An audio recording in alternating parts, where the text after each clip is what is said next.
Bienvenidos. En aproximadamente 20 segundos comenzarás a sentir los efectos de este fenómeno sobrenatural.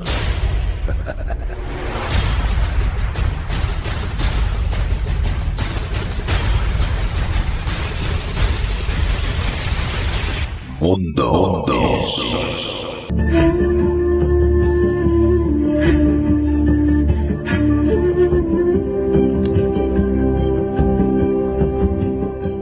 Muy buenas noches y bienvenidos un día más, una noche más, al mundo del misterio. Hoy comenzaremos el camino de la mano del amigo y compañero Jorge Ríos Corral y las grabaciones psicofónicas que ha registrado junto a su gran equipo de investigación en el Museo de la Magia, un lugar hoy día activo, lleno de historia y con antecedentes de fenómenos paranormales. Posteriormente viajaremos por la historia de la Segunda Guerra Mundial con nuestro investigador de campo, Michael Martínez Blanco, con quien llegaremos hasta la Antártida para tratar de aclarar o entender la presencia de los nazis alemanes en aquel lugar durante aquella desgraciada época, el por qué y el para qué fueron allí, y qué experimentos hacían o qué escondían entre las huecas entrañas del frío hielo. Llegaremos al ecuador del programa con Fermín Mayorga Huertas, quien nos hablará de las autopsias en la Edad Media. En la recta final de la noche, sin prisa pero sin pausa, descenderá desde las alturas con su escoba voladora nuestra bruja particular Concha Vara, quien hoy viene acompañada de las niñas pájaro. Cerraremos esta noche del misterio con Antonio Ceniza y la leyenda de la bruja de Cangas do Morrazo. Os habla Juan Carlos Baruch Hernández y esto es Mundo Insólito. Mundo.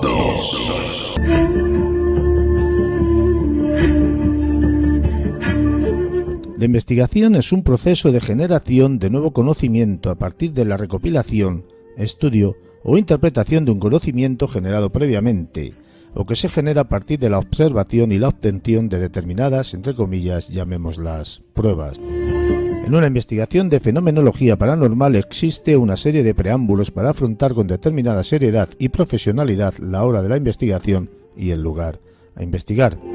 Jorge Ríos Corral, junto a su gran equipo, regresa a Mundo Insólito Radio con las conclusiones y grabaciones psicofónicas obtenidas en su última investigación en el Museo de la Magia. Mundo.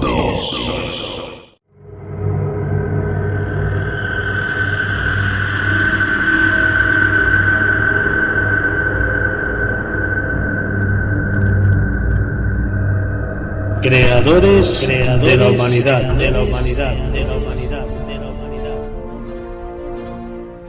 Jorge, buenas noches, bienvenido, ¿cómo estamos? Hola Juan Carlos, buenas noches. Bueno, es un verdadero placer una vez más que cuentes con nosotros para esta tu investigación, esta otra investigación que nos has traído y que has hecho en un museo, ¿no? El Museo de la Magia, que, por cierto, ¿dónde se encuentra este museo? Pues el Gran Museo de la Magia se encuentra en Santa Cristina de Aro, muy cerquita de donde vivimos nosotros aquí en la Costa Brava. El museo, hay que recalcar, el museo más grande del mundo de la magia. ¿Qué te parece si nos cuentas un poco la historia de vuestra investigación? Y ya si quieres de paso la historia del lugar, porque es evidente que hay que saber la historia del lugar para saber lo que se va a investigar, ¿no? Exactamente, siempre hay que saber un poco los antecedentes para saber qué ocurre, ¿no?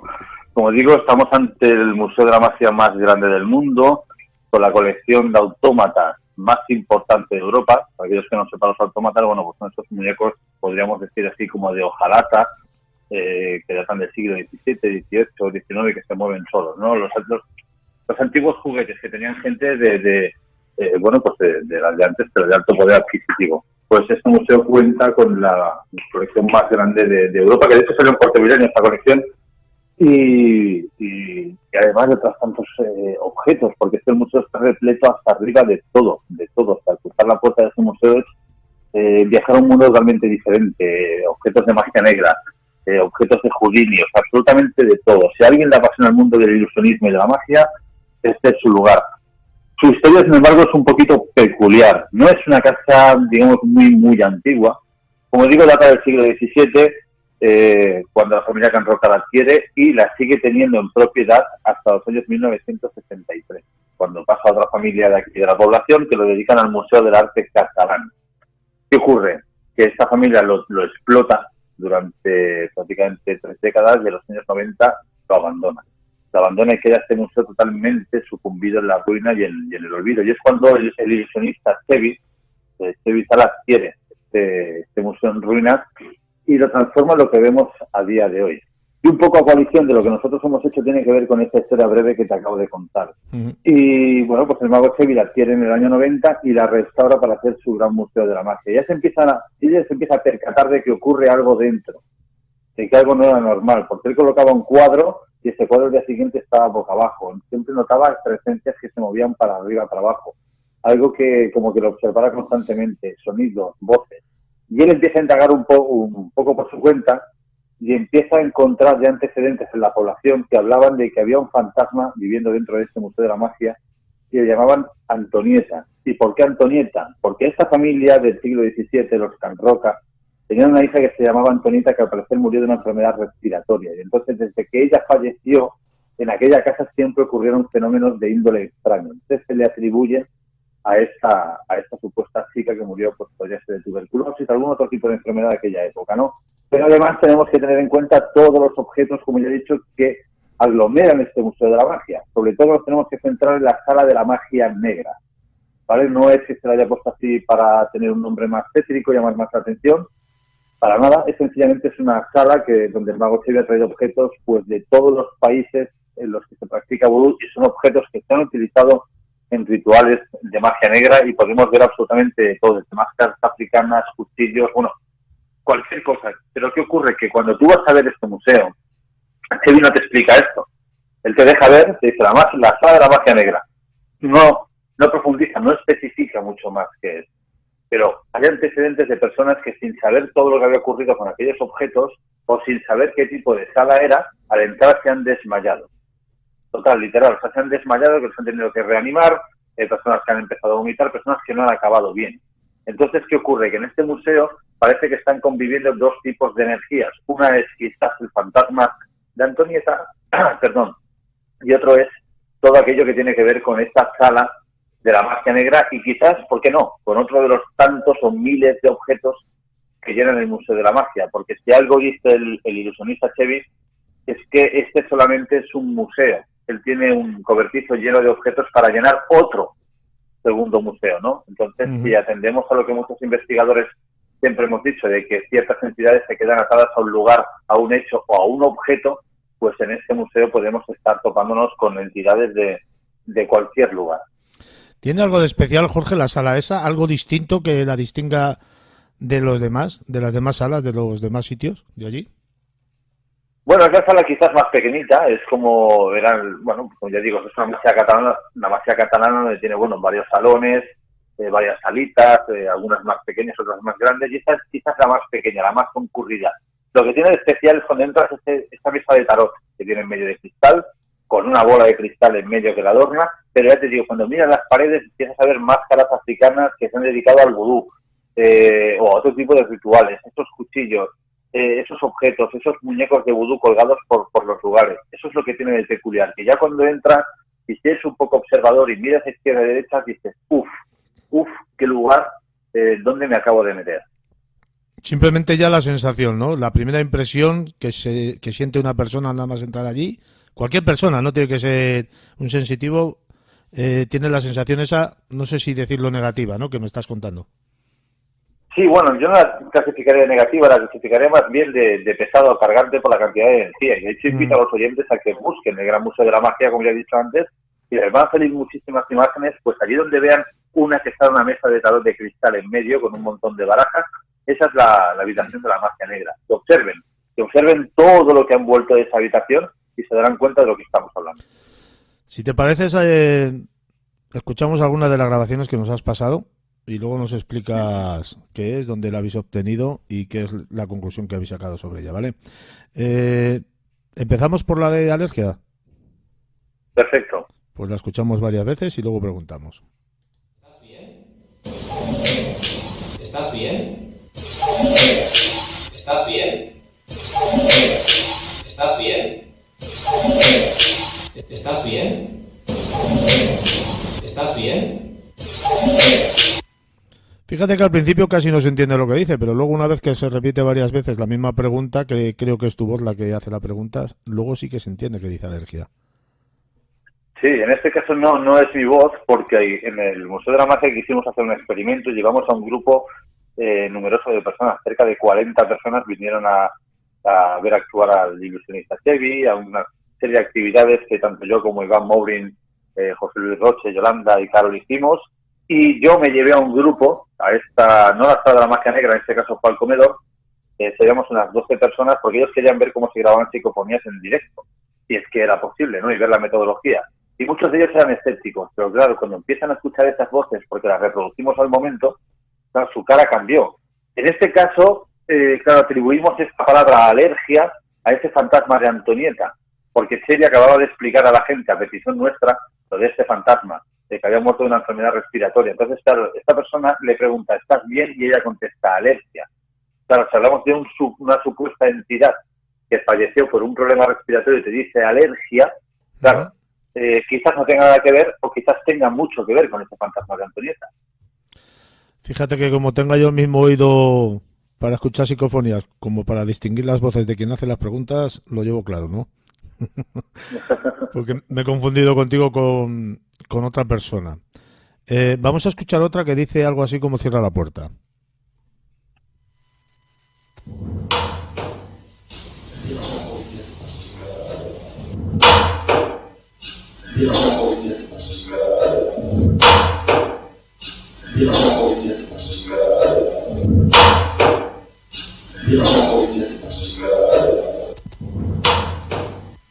Yo esta, si te soy sincero, no le entiendo nada y no sé si el golpe que hay al final es una puerta o un ruido, no sé lo que pasa aquí. Esta es bien al final, y esto hay que fijarse muy bien porque está al final, entraba un compañero dentro de la habitación y justo cuando él va a volver a cerrar, que se escucha el clac clac, y afinamos el oído, ahí se escucha una voz que dice cierra la puerta. Uh-huh. Has mencionado antes que habíais hecho estas grabaciones en directo con gente que estaba allí. Yo me imagino que la investigación la habéis hecho completamente vosotros solos. Y esto es un lugar público. Habéis necesitado permisos y, bueno, un montón de historias para que os dejen entrar ahí, ¿no? Sí, esto cuando hicimos estas grabaciones con personas, como digo, fue en aquel espectáculo y esto formaba parte de aquel espectáculo, que la gente viera cómo se podía grabar y si habían resultados o no. La investigación evidentemente fue con un permiso previo del Mago Chevy en varias ocasiones y cerrado a calicanto, es decir, en invierno cuando no hay nadie. Este museo suele abrir sábados y domingos, normalmente un par de horas por la mañana y un par de horas por la tarde, siempre con visitas concertadas, y nosotros pedimos ir cuando no hubiera nadie y bueno, pues Chevy amablemente pues nos abrió el museo por la noche. Y estamos hablando de, como digo, una antigua magia catalana que no es una construcción de las de ahora, es decir, cuando tú cierras una puerta allí no entra ni el aire. No se escucha absolutamente nada, tan solo la respiración de los miembros del equipo que estuvimos allí. O sea, que sonidos del exterior, aunque algunos se filtra, evidentemente, porque es muy difícil poder aislarlo absolutamente todo, pero es uno de los sitios donde menos sonidos contaminantes han llegado a interferir en la grabación. Vamos a escuchar otra que dice algo así: ¿dónde estáis? Aquí no hay nada.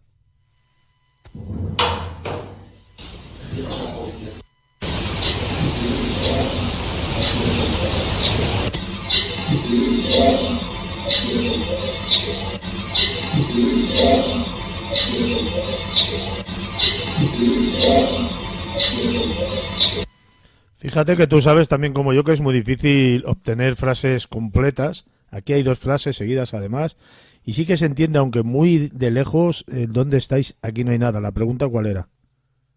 No era ninguna pregunta, estábamos colocando los equipos de grabación en diferentes habitaciones del Museo de la Magia. Esta no fue cuando vinieron aquellos visitantes y esto parece que interactúe con nosotros porque luego veremos que hay otra que también van cobrando un poco más de sentido y es cuando nos dice ¿dónde estáis? Aquí no hay nada, ¿no? Y claro, esto es como diciéndote ¿qué estás buscando? O sea, esto es como si las voces os preguntaran a vosotros que dónde estáis, que aquí no hay nada, que vengáis donde estamos nosotros o donde estoy yo.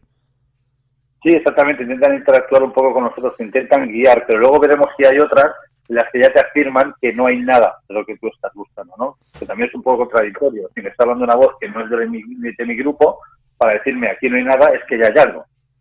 Uh-huh. ¿El dueño del lugar participó con vosotros, abrió la puerta y estuvo en la investigación o se marchó? Sí, no, el Mago Chevy siempre está ahí porque, claro, como digo, es un museo con objetos de cientos de años miles de objetos que han pertenecido a grandes ilusionistas, no puede dejar, por mucha confianza que tenga, ni quiere ni puede dejar a la gente a su libre albedrío moverse por allí, porque si ocurre algo, claro, él quiere estar ahí para que nos cercioremos de que hay cosas que no se pueden tocar, el cuidado aquí, cuidado de lo que sea, porque bueno, luego la magnitud de la catástrofe, podríamos decirlo así, sería de proporciones épicas. ¿Él también tiene cierta predilección o gusto por este tipo de misterios? No. Es muy difícil encontrar a un ilusionista o un mago que realmente crea en el mundo de la espiritualidad. Él abiertamente lo dice, que él no cree ni en la cartomancia, ni en la evidencia, ni en las artes adivinatorias, no cree absolutamente nada de eso. En el mundo del ilusionismo, pues como un juego, como una forma de hacer ver cosas que parecen en un simple hecho que no están, pero que estaban ahí, ¿no? O sea, magia pura y dura, ¿no? Pero en estas cosas no suele creer mucho, aunque, claro, no le queda más remedio que tener que admitir que algo pasa.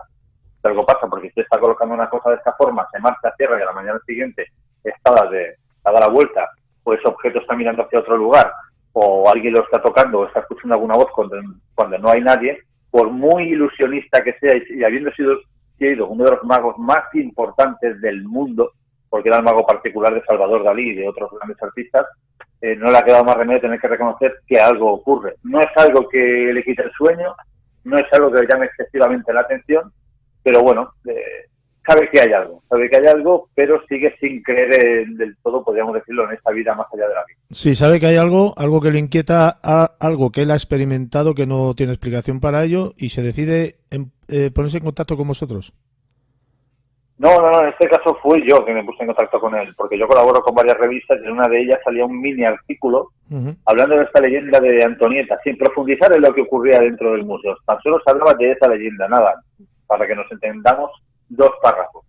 Y al estar cerca de aquí dije, ostras, me puse en contacto con un amigo, Gabriel Martí, él es historiador, y él me puso en contacto con Chevy y yo le pregunté.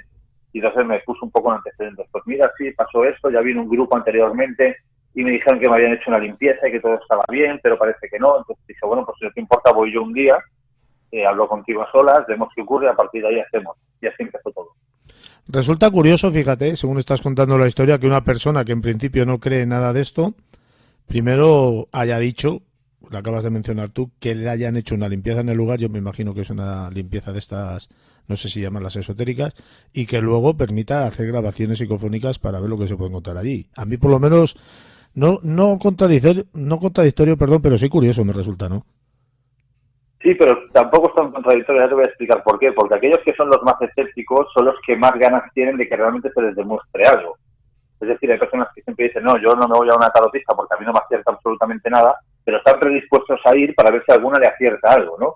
Entonces Chevy quiere que la gente, no deja ir a nadie prácticamente a grabar. A nosotros ya nos costó, y porque tenemos una gran trayectoria y se nos conoce por aquí, y entonces accedió a que fuéramos, ¿no? Pero él ni siquiera cuenta estas historias al público, se lo guarda un poco a petit comité, pero pese a que no cree, pues ¿por qué no? ¿Por qué no probar a ver si hay alguna otra forma de hacerle cambiar la mentalidad y que empiece a pensar, ostras, ocurre algo, ¿no? Y de hecho, cuando hicimos esta sesión con todo el público delante, y ya la gente se marchó, me quedé yo solo con Chevy y demás, me dice, oye, ha salido algo, y yo se lo enseñé, y claro, su cara era de sorpresa total. Me decía, bueno, pero ¿y esto cómo es posible, no? Y ahí me reconoció, bueno, pues no puedo explicar cómo ha pasado que estas voces se hayan grabado en directo con estas personas aquí. Vamos a escuchar, si te parece, otra de las grabaciones que has mandado, que dice algo así, hay alguien aquí.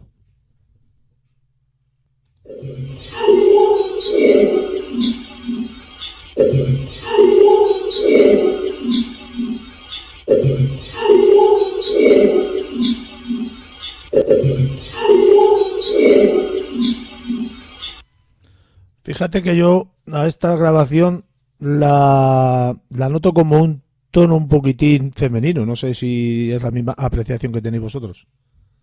Sí, esta es una voz femenina totalmente. No hay una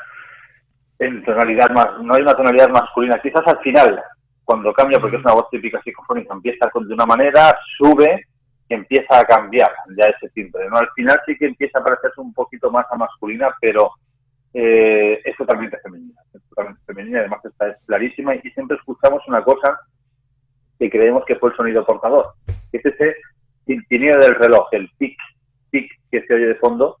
Eso creo que fue lo que ellos cogieron como onda acústica portadora para poder hablar. ¿Esta dónde la habéis obtenido? Esta fue en el comedor principal, que hay un reloj, el típico reloj de pared, tan antiguo, pues tanto esta como la otra que hemos oído se obtuvieron en esa sala. Aquí tengo una que dice algo así, Museo Magia, y entre paréntesis eres tonto, y otra que dice Museo Magia, y entre paréntesis siempre es feliz. Esta, no sé si lo que dice eres tonto es lo que se refleja en la grabación o lo de Museo Magia. No, cuando ponemos Museo Magia es para poder, porque tenemos tantos lugares que tenemos que para poner distinguir. exactamente para distinguir de qué lugar es. Y aquí, como ves, pues bueno, esta la obtuvo José Luis Roche, igual que la de Siempre Feliz, y no sabemos qué ocurre, pero es que últimamente allí donde vamos se reitera la misma voz, y cuando digo la misma voz es la misma voz, como si algo te estuviera persiguiendo, y siempre con el mismo mensaje, ¿no? Eres tonto. ¿Qué? ¿Tú quieres decir que esta la habéis obtenido en diferentes lugares, entonces?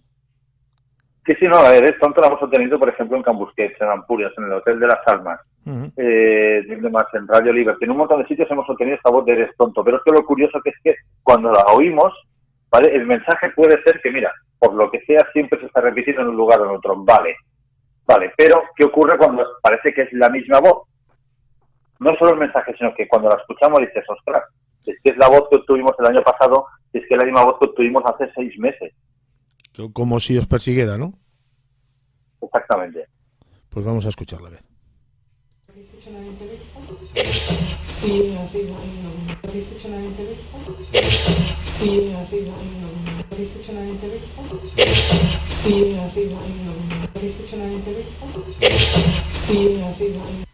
Fíjate que viene después de una voz femenina, pero dice eres tonto, no dice eres tonta, ¿no? Exactamente, sí, dice eres tonto, luego viene algo más que no acabamos de interpretar, pero bueno, el tonto lo deja ahí. No tiene nada que ver entonces con las palabras que se estaban hablando en ese momento, ¿no? No tiene. Bueno, a ver, tampoco podemos. El hecho de decir que eres tonto, evidentemente, esto va siempre, casi siempre, eso es una respuesta directa hacia el experimentador, por algo que estás haciendo. En este caso, la José Luis Roche, pues algo debía estar haciendo, o colocando su equipo, lo que fuere, y aquello le dijo, bueno, pues eres tonto, ¿no? Siempre que obtenemos este tipo de respuestas, está claro que es un insulto directo hacia el experimentador. ¿Por qué? Bueno, quizás le molesta que estemos ahí, quizás no quiere que toquemos alguna cosa que estamos tocando, quizás no quieren que preguntemos lo que estamos preguntando. Hay mil y una posibilidades. O quizás, como tú has dicho, se está haciendo algo mal, ¿no? Se está haciendo algo mal, todo es posible. Aquí se puede abrir un abanico de posibilidades inmenso. Vamos a escuchar la otra, la de siempre eres feliz, o siempre feliz, algo así.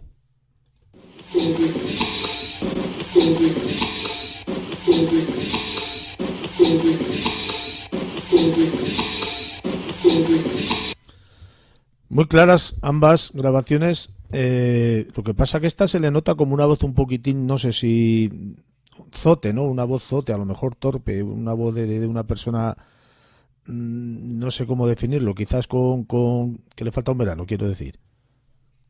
Sí, bueno, es lo que te digo, claro, el museo, pese a que se habla del fantasma de la Antonieta, pueden albergar muchas cosas. Como hay tantos objetos de tantos lugares, a lo mejor algo quedó impregnado en ellos o algo ha seguido a esos objetos y entonces, claro, estas voces son múltiples, son variables, son diferentes, son distintas, no sabemos si todas pertenecen a la misma, aunque hay algunas que se parecen, si son de entidades distintas, no lo sé.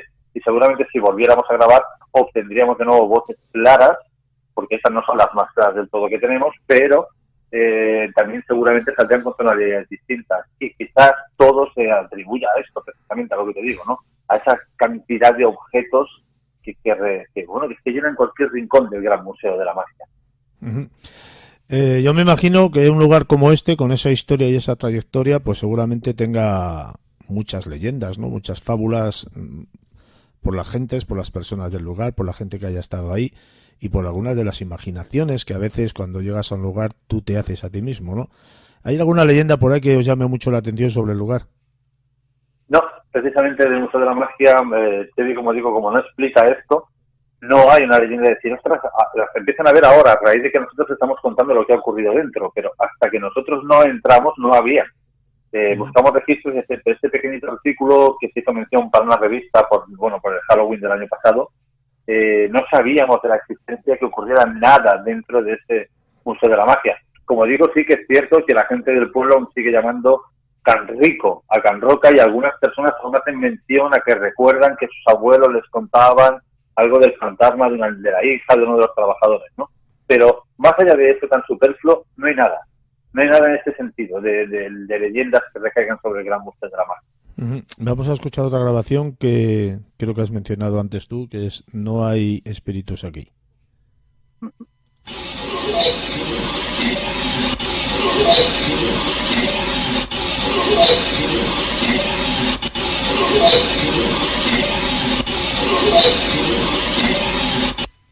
Bueno, yo la parte de aquí no la entiendo nada. Lo de "no hay espíritu" sí. La parte de aquí, el problema es que lo tapa el reloj. No. Como digo, si volvemos a escuchar ese tic, tic, tic, porque fue en la misma sala que la anterior y la otra. Y el aquí, como es tan débil, porque digo, esto empieza de una manera, sube, empieza a bajar, que es cuando ya esa grabación se va disminuyendo. ¿Y qué pasa? Que se fusiona con ese tic-tac del reloj. Vamos a escuchar otra que es una especie de silbido, ¿no?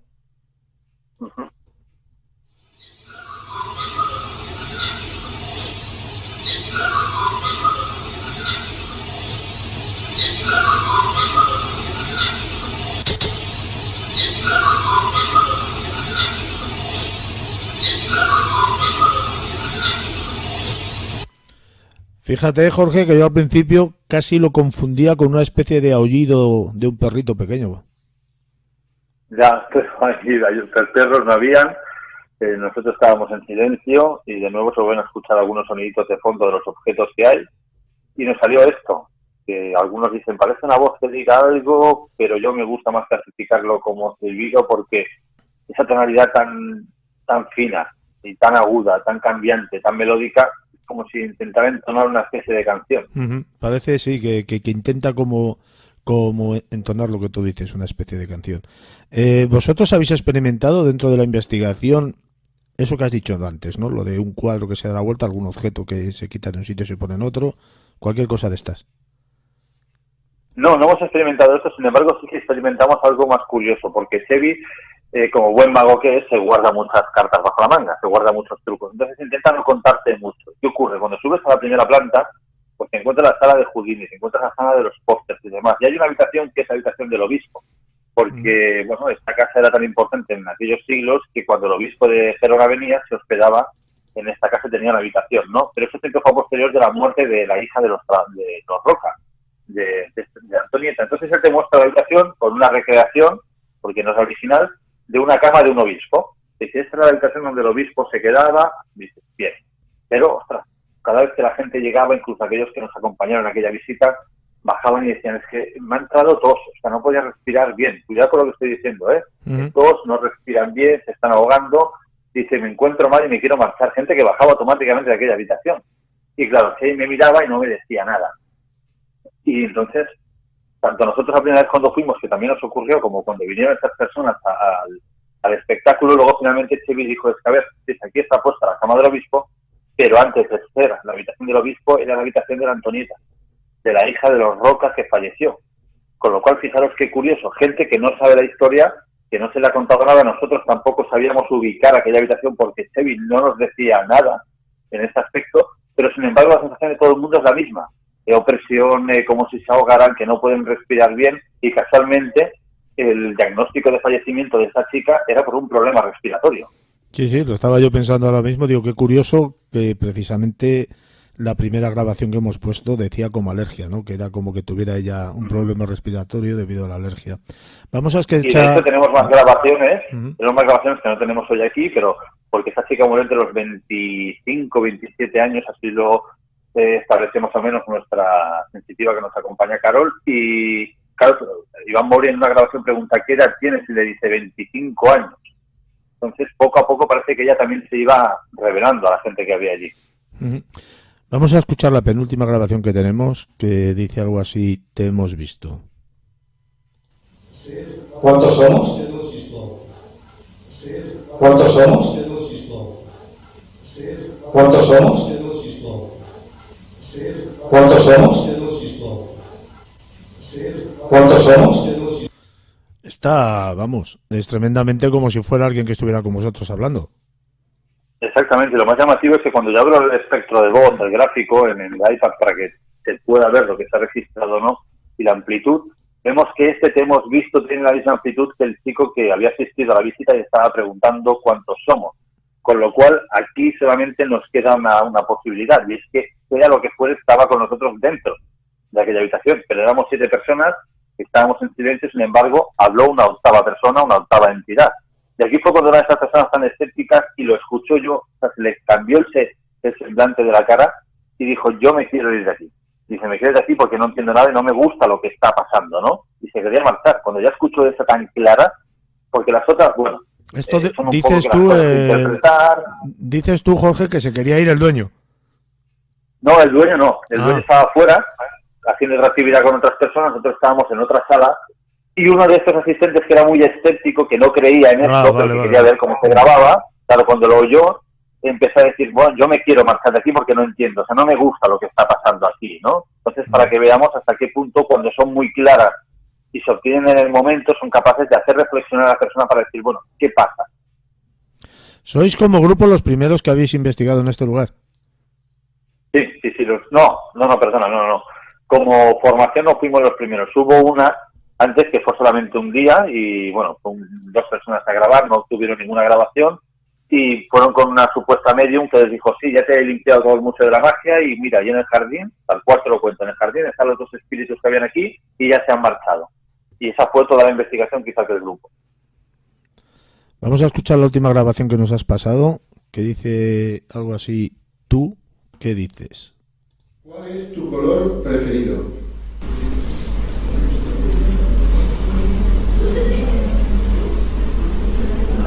¿Cuál es tu color preferido?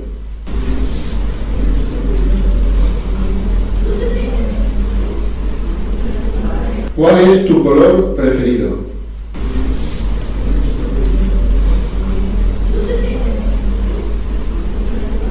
¿Cuál es tu color?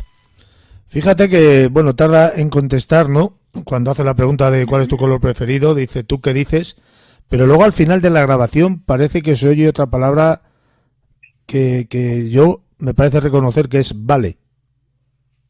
Sí, es posible. Como siempre digo, todo esto se puede someter a interpretación y cada uno puede entender un poco lo que crea, porque estas voces se mueven en frecuencias fundamentales diferentes y quizás la frecuencia que yo escucho no es la misma que escucha una persona y la palabra que yo oigo no es la misma que escucha otra persona, ¿no? Entonces, bueno, sí, siempre nos podemos encontrar con esta tesitura y en el fondo es lo interesante, a ver qué obtiene cada uno y en el fondo, bueno, ponerlo en conjunción e intentar darle una forma, un contexto a esta historia.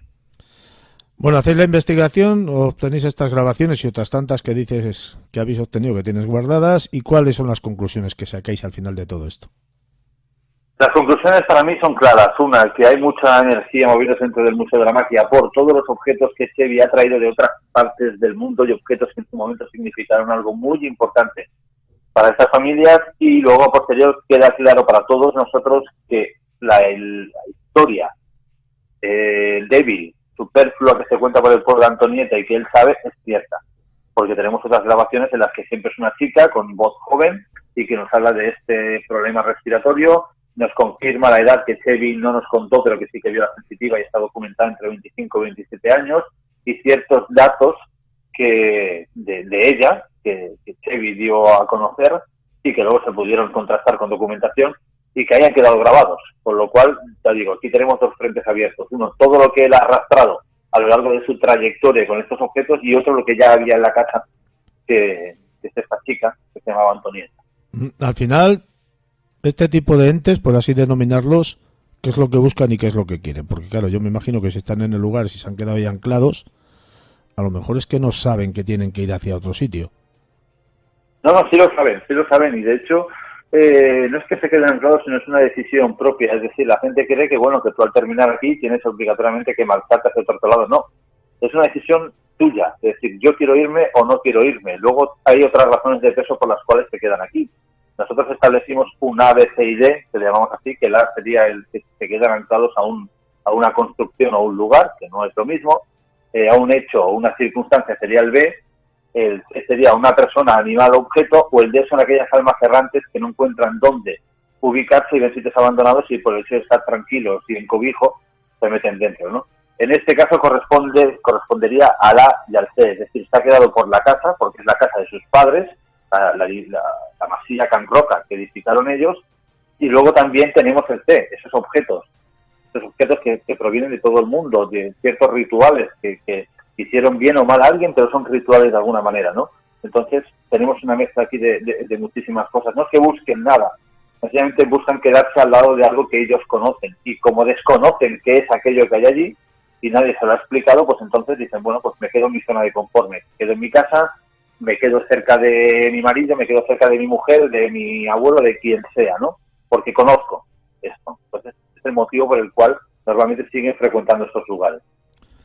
Pues Jorge, ha sido un enorme placer como siempre que participas en este pequeño nimio programa, pues nos traes unas grabaciones interesantes que no sé si demuestran que hay algo más allá, pero sí cuando menos nos hace dudar y nos hace reflexionar, porque como tú bien has dicho antes, los escépticos somos muchos y quizás por esto buscamos la verdad o buscamos lo que hay más allá. Un fuerte abrazo, Jorge. Un fuerte abrazo, Juan Carlos.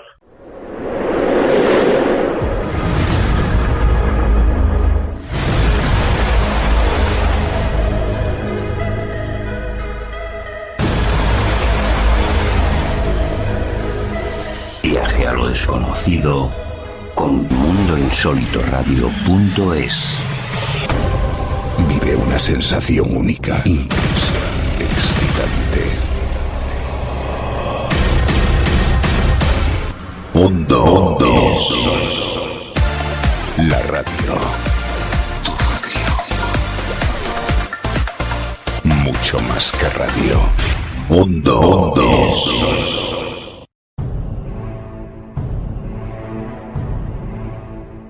La Antártida o Antártica es considerada como el último desafío, quizás por ser el continente más seco y frío del planeta. Las tierras congeladas antárticas entregan escenarios que detienen la respiración de los pocos científicos y turistas que logran conocerla. Apenas hoy día 1 millar de personas habitan en las bases científicas de investigación que allí están instaladas. Llegar a la Antártida es una aventura en sí misma, cruzando las fieras aguas que la separan del resto de la humanidad y que explican su existencia como un continente casi virgen. Pero hubo un tiempo, décadas atrás, en la Segunda Guerra Mundial, que los nazis andaban por aquel helado continente, quién sabe si experimentando o investigando tecnología más allá del conocimiento humano. Buenas noches, Michael, bienvenido, ¿cómo estamos? Buenas noches, Juan Carlos, pues estamos muy bien, muy bien. Eso, ojalá, ¿no? Estuviéramos siempre bien, pero facultativamente y, bueno, por lo menos la mentalidad, bueno, y el cerebro, pues, hoy en día, pues lo tengo perfecto. Vamos a seguir con los nazis, vamos a seguir con los misterios de la Segunda Guerra Mundial y hoy vamos a hablar de la Antártida, ¿no? Pues sí, vamos a intentar hoy, Juan Carlos, por lo menos esclarecer, ¿no? Porque siempre es un misterio.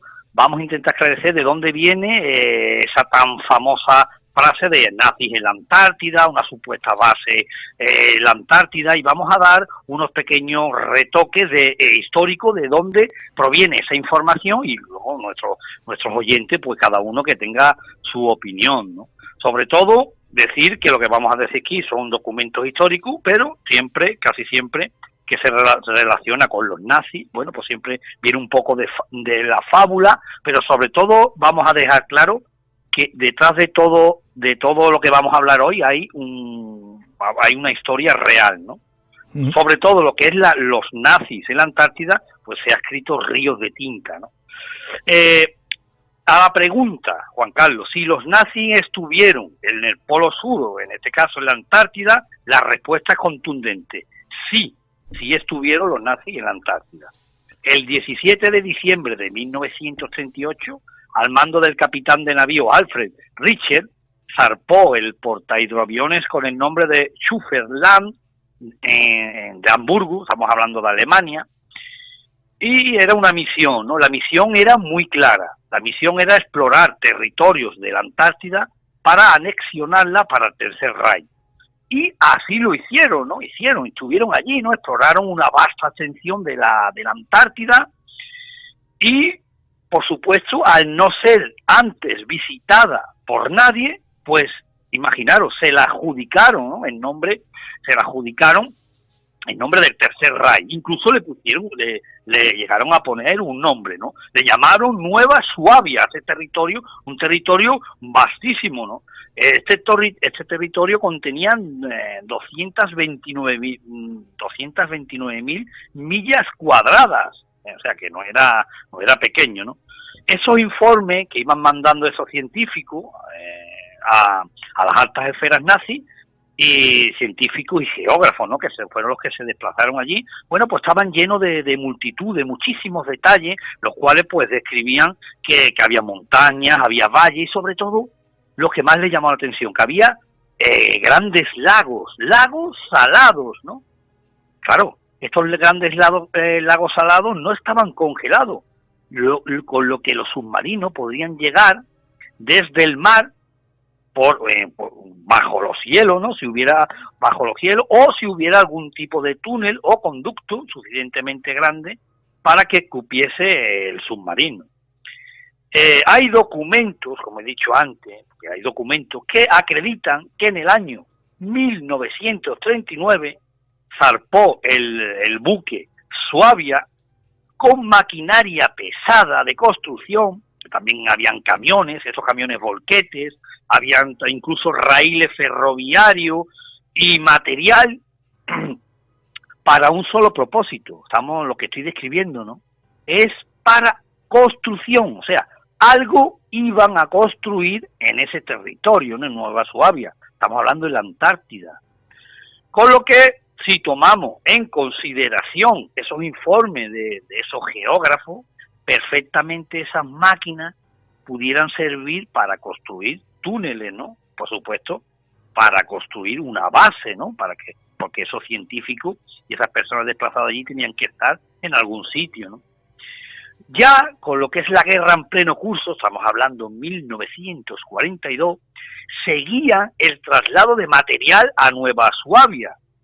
Y esto lo importante, no solo material, sino ahora también se desplazaba personalidades importantes, también, por supuesto, junto a ingenieros, científicos, y donde también había mujeres de una división concretamente de la SS, las cuales era un proyecto secreto que tenía un nombre, aquí como siempre digo, Juan Carlos, me tenéis que perdonar la pronunciación, ¿no?, porque es un nombre, vamos a ver, lo voy a intentar, Antarctices Suburburfragen, más o menos así, ¿no? Bueno, la última pronunciación ha sonado como alemán, ¿eh? Sí. Bueno, pues más o menos qué significa, es un proyecto secreto destinado para la Antártida, y su misión era colonizar la Antártida para crear nuevos arios. Estas mujeres eran, por supuesto, jóvenes, entre 22 y 27 años, por supuesto, rubias, tez blanca, lo cual, imaginaros si se iban destacando y se iban transportando estas mujeres, junto con científicos, hacia un lugar llamado Nueva Suabia, que estamos diciendo que era la parte de la Antártida, que se supone o que se cree que está en lo que es la Reina Maud, es la parte de Noruega hoy en día.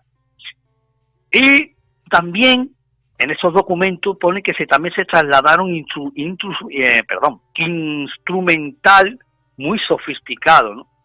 Pero lo que más llama la atención es que no eran trasladados en barco, como se hacía en anterioridad, ni tampoco ya llevaban lo que son esas maquinarias pesadas, ¿no?, para la construcción, sino que a partir de esa fecha que he dicho antes, 1942, ese traslado se efectuaba en submarinos. Eso confirma que los submarinos alemanes ya podían llegar donde supuestamente, entre comillas, habían construido lo que tiene que ser una base, ¿no? Cosa que sería afirmado, ya que ahora esas personas a las que eran llevadas a la Antártida tienen que quedarse en algún sitio, ¿no? Las declaraciones, ahora vamos a decir todos los documentos y todos esos datos que afirman de que algo hay, ¿no? Porque ha llegado hasta nosotros de que hay algo en la Antártida que no sabemos. Pues esta ya hemos visto la primera pista, Y vamos a ir a la segunda. Si hablamos de unas declaraciones de la máxima autoridad nazi, de la Marina, que era estamos hablando del gran almirante Karl Dönitz, que en 1944 hizo estas declaraciones en medio de lo que es un discurso, ¿no? Y el cual, bueno, afirman todo lo que estoy diciendo. Dijo textualmente: la flota de submarinos alemanes está orgullosa de haber construido en alguna parte del mundo un paraíso terrenal, una fortaleza inexpugnable.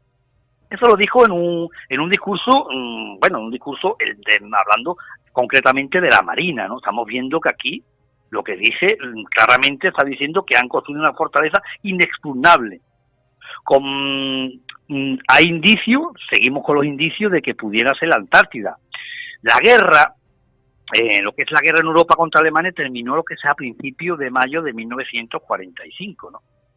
Pues el 10 de julio de ese mismo año, estamos hablando 2 meses después de que se rindiese Alemania, aparece el submarino nazi U-530 en las costas de Argentina, concretamente en Mar de la Plata, el cual se entrega pacíficamente. A bordo de ese submarino solo había un pequeño grupo de soldados, ¿no? Y la tripulación incluso por la mitad, ¿no? Pero si seguimos hacia adelante, el 17 de agosto aparece otro submarino, el U-977, el cual también se entrega pacíficamente. Dentro, efectivamente, lo mismo que antes, estaba la mitad de su tripulación, lo que significa que al decir la mitad de su tripulación es que había unas 18 vagantes entre esa tripulación, ¿no?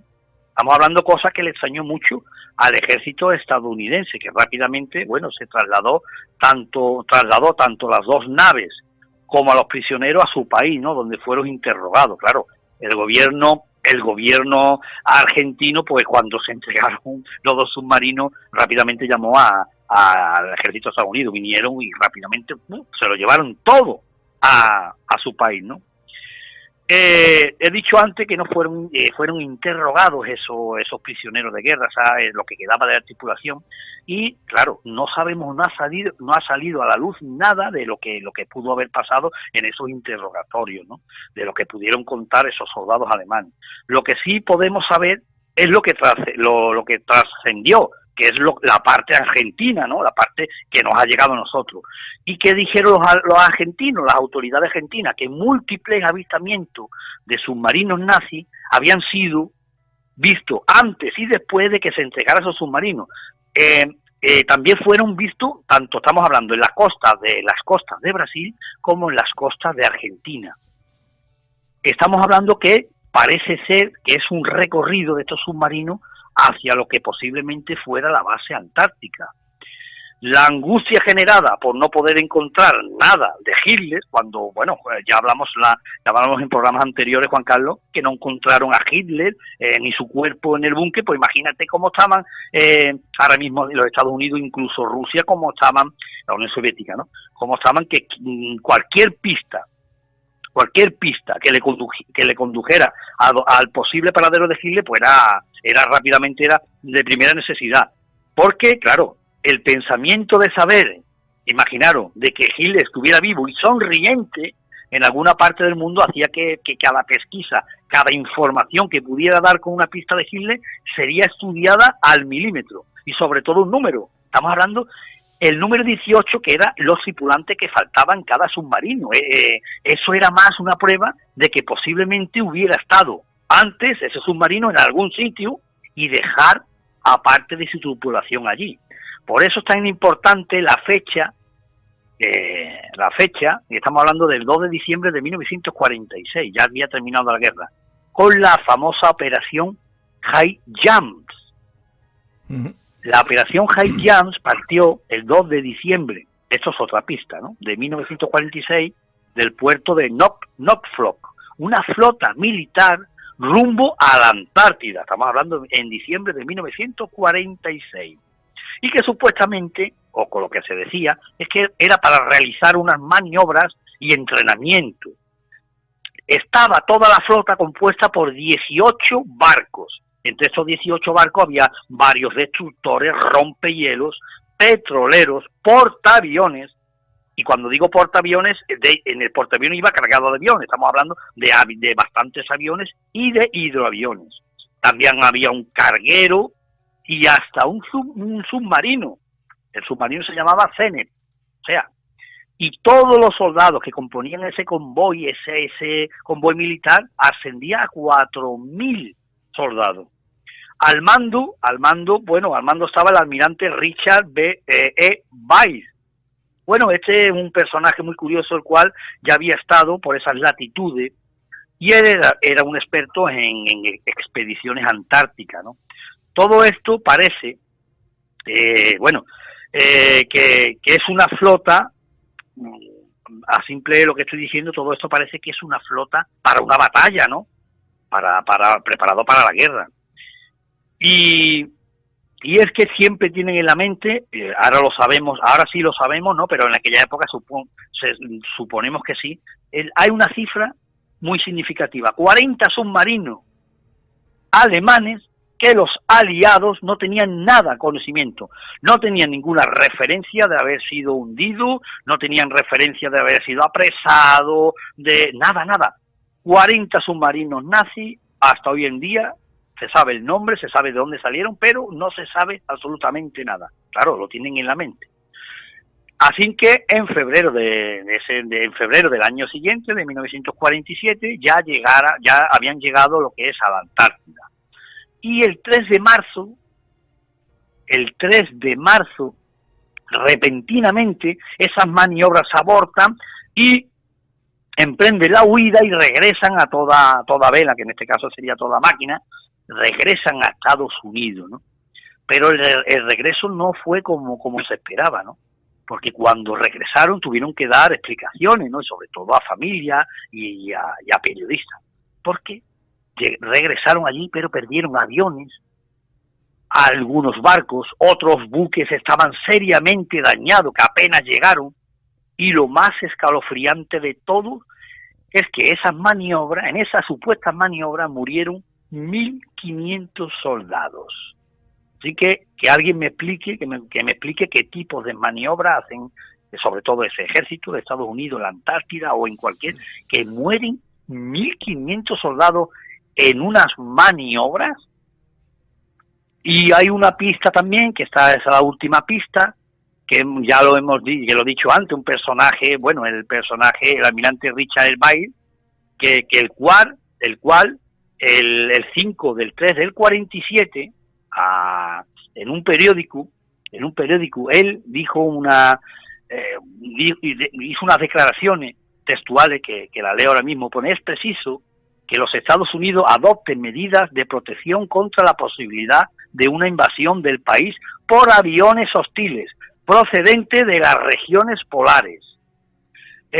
No intento asustar a nadie, pero la amarga realidad es que, de ocurrir una nueva guerra, los Estados Unidos serán atacados por aviones que vuelan sobre uno o ambos polos. O sea que lo que estamos escuchando, eso lo dijo, pero meses después, estamos hablando del 7 del 49, o hace otras declaraciones al diario Mercurio de Santiago de Chile, el cual declara que el polo se encuentra entre nosotros y nuestros enemigos. O sea, algo hay, Juan Carlos, que esa operación Haiyan, esa operación pues salió mal. Hasta hoy en día no hay ninguna explicación, porque eso seriamente en unas maniobras se pierden bastantes vidas humanas, aviones, submarinos dañados. O sea, parece ser que no fue una maniobra, ¿no? Que fue una batalla, ¿no? ¿Qué hacían? Claro, ¿qué hacían o qué buscaban o qué pasó realmente? Que es lo que tú ibas a decir, ¿no? Que parecía una batalla aquello. Exactamente, familiares, ¿qué explicación le da, ¿no? Como estamos viendo, hay muchísimos indicios que aseguran de que en la Antártida hubo, no digo que haya, sino que hubo experimentos, y sobre todo una base nazi está casi ya, el 90% de que hubo una ahí te te iba a ir yo ahora, porque claro, supuestamente la base nazi que de forma piramidal, esa ya se ha descartado. Bueno, sí, eso es que claro, todo lo que aparece incluso en el lago Kustov, ¿no? Ese de la base rusa, que dice que han encontrado en la parte oeste, no recuerdo bien, un fuerte cambio en el magnetismo, ¿no?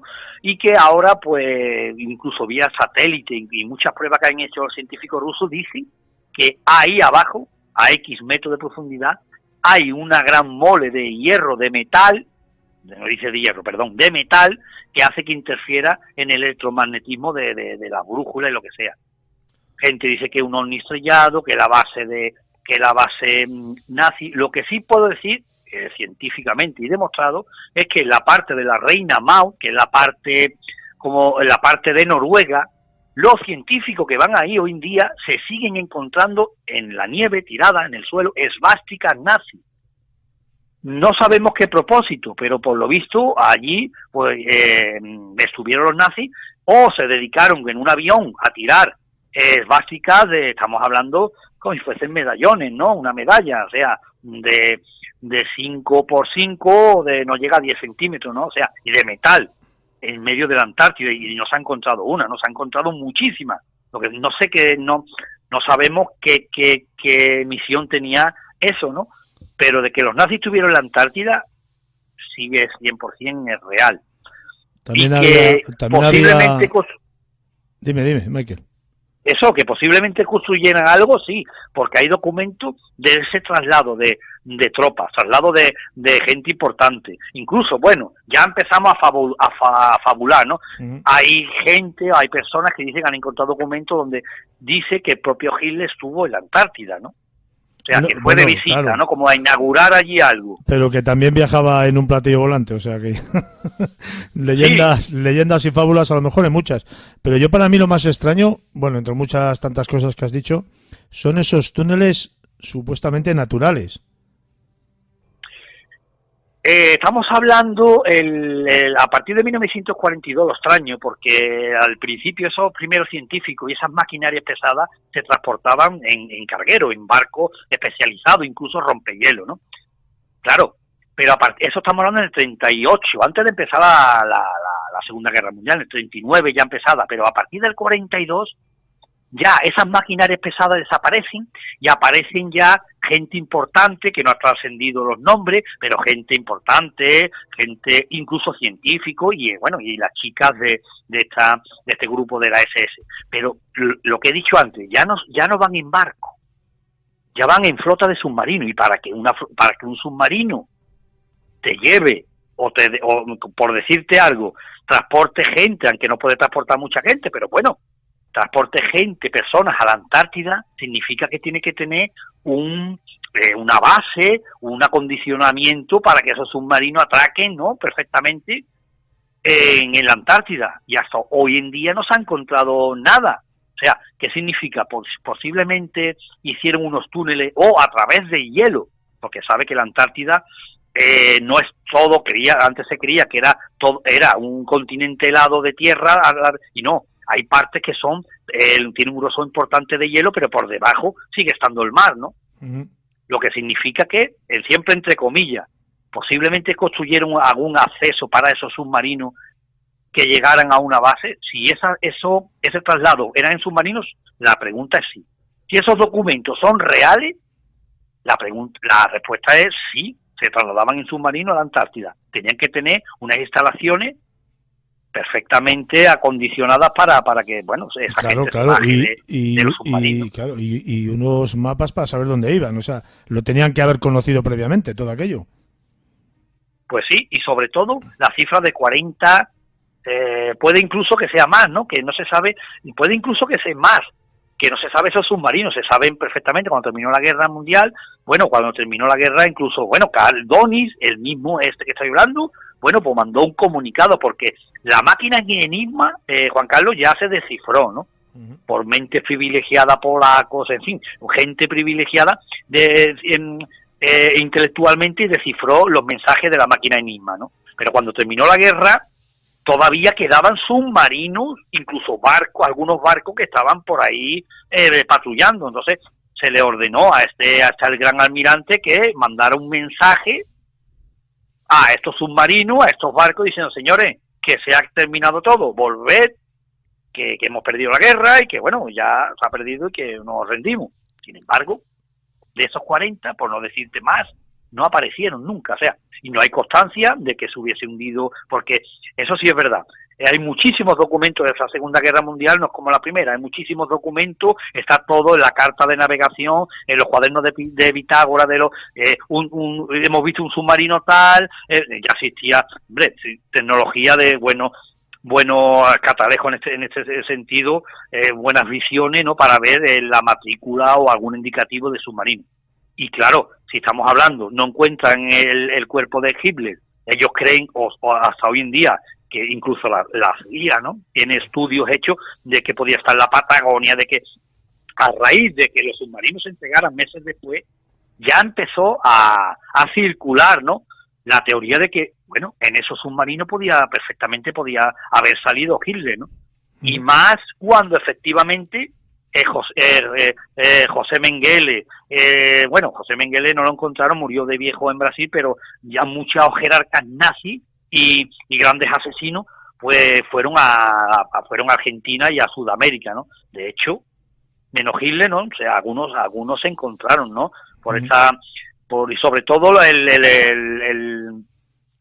servicio de inteligencia del Mossad, ¿no?, de los israelíes, ¿no?, de los israelitas de Israel, ¿no?, que ellos, por supuesto, habían sido muy castigados en la Segunda Guerra Mundial, y ellos no sé cuánto asciende la cifra, pero encontraron muchos de estos jerarcas nazis, muchos de estos asesinos que en el juicio de Nuremberg no pudieron estar en la palestra, pero ellos se encargaron de cogerlo, ¿no? Pero sin embargo, esa cifra de 40 submarinos, ¿dónde está? ¿Dónde fueron? Luego las declaraciones, ¿no? Pues estamos hablando de declaraciones del almirante que dijo que estaban orgullosos no dijo sitio, ¿no?, pero estaban orgullosos de haber construido una fortaleza en algún paraíso, en algún lugar del mundo inexpugnable. ¿Inexpugnable qué significa? Estamos hablando de que si lo dice Himmler de la SS, puede ser una montaña, un castillo, ¿no? Pero si está hablando de que la flota de submarinos, o sea, la marina, ¿qué significa eso, Juan Carlos? Eso está muy claro. Significa una base de submarino es para submarinos. ¿Y por qué no para barcos? Es que la pregunta es submarinos. ¿Dónde puede llegar un submarino que no puede llevar un barco?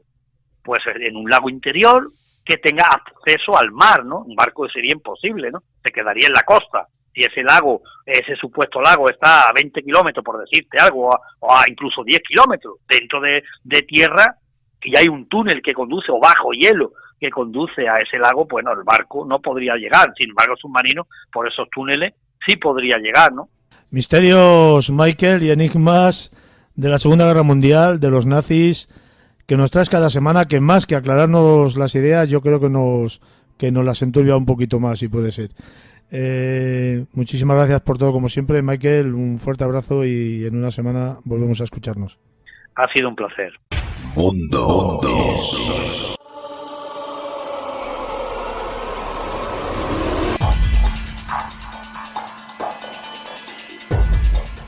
Durante mucho tiempo a nivel mundial, y en nuestro país también, se asociaron ciertas enfermedades a lo diabólico, a lo divino y también, como no, a lo paranormal. En la historia hay muchos sucesos que tienen que ver con un reloj biológico diferente que condenó a ciertas personas prácticamente de por vida. El caso de Aurora y Pilar, más conocidas como las niñas pájaro, en un sanatorio de Cantabria, es una de aquellas historias que existieron y terminaron convirtiéndose en leyenda.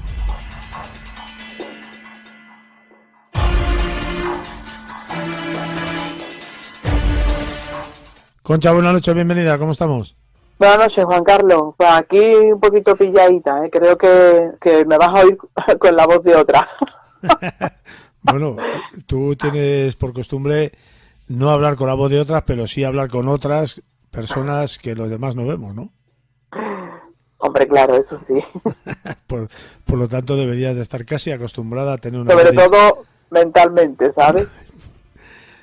Bueno, y vamos a hablar de un tema, tú que eres bruja voladora, ¿Qué son las niñas pájaro? Sí, voy a hablar de las niñas pájaro. Bueno, esto es una historia real, ¿eh? Aunque parezca o pueda parecer una leyenda, es una historia completamente real. De dos hermanas, Pilar y Aurora. Esta vez vamos a quedarnos aquí en España, ¿sabes?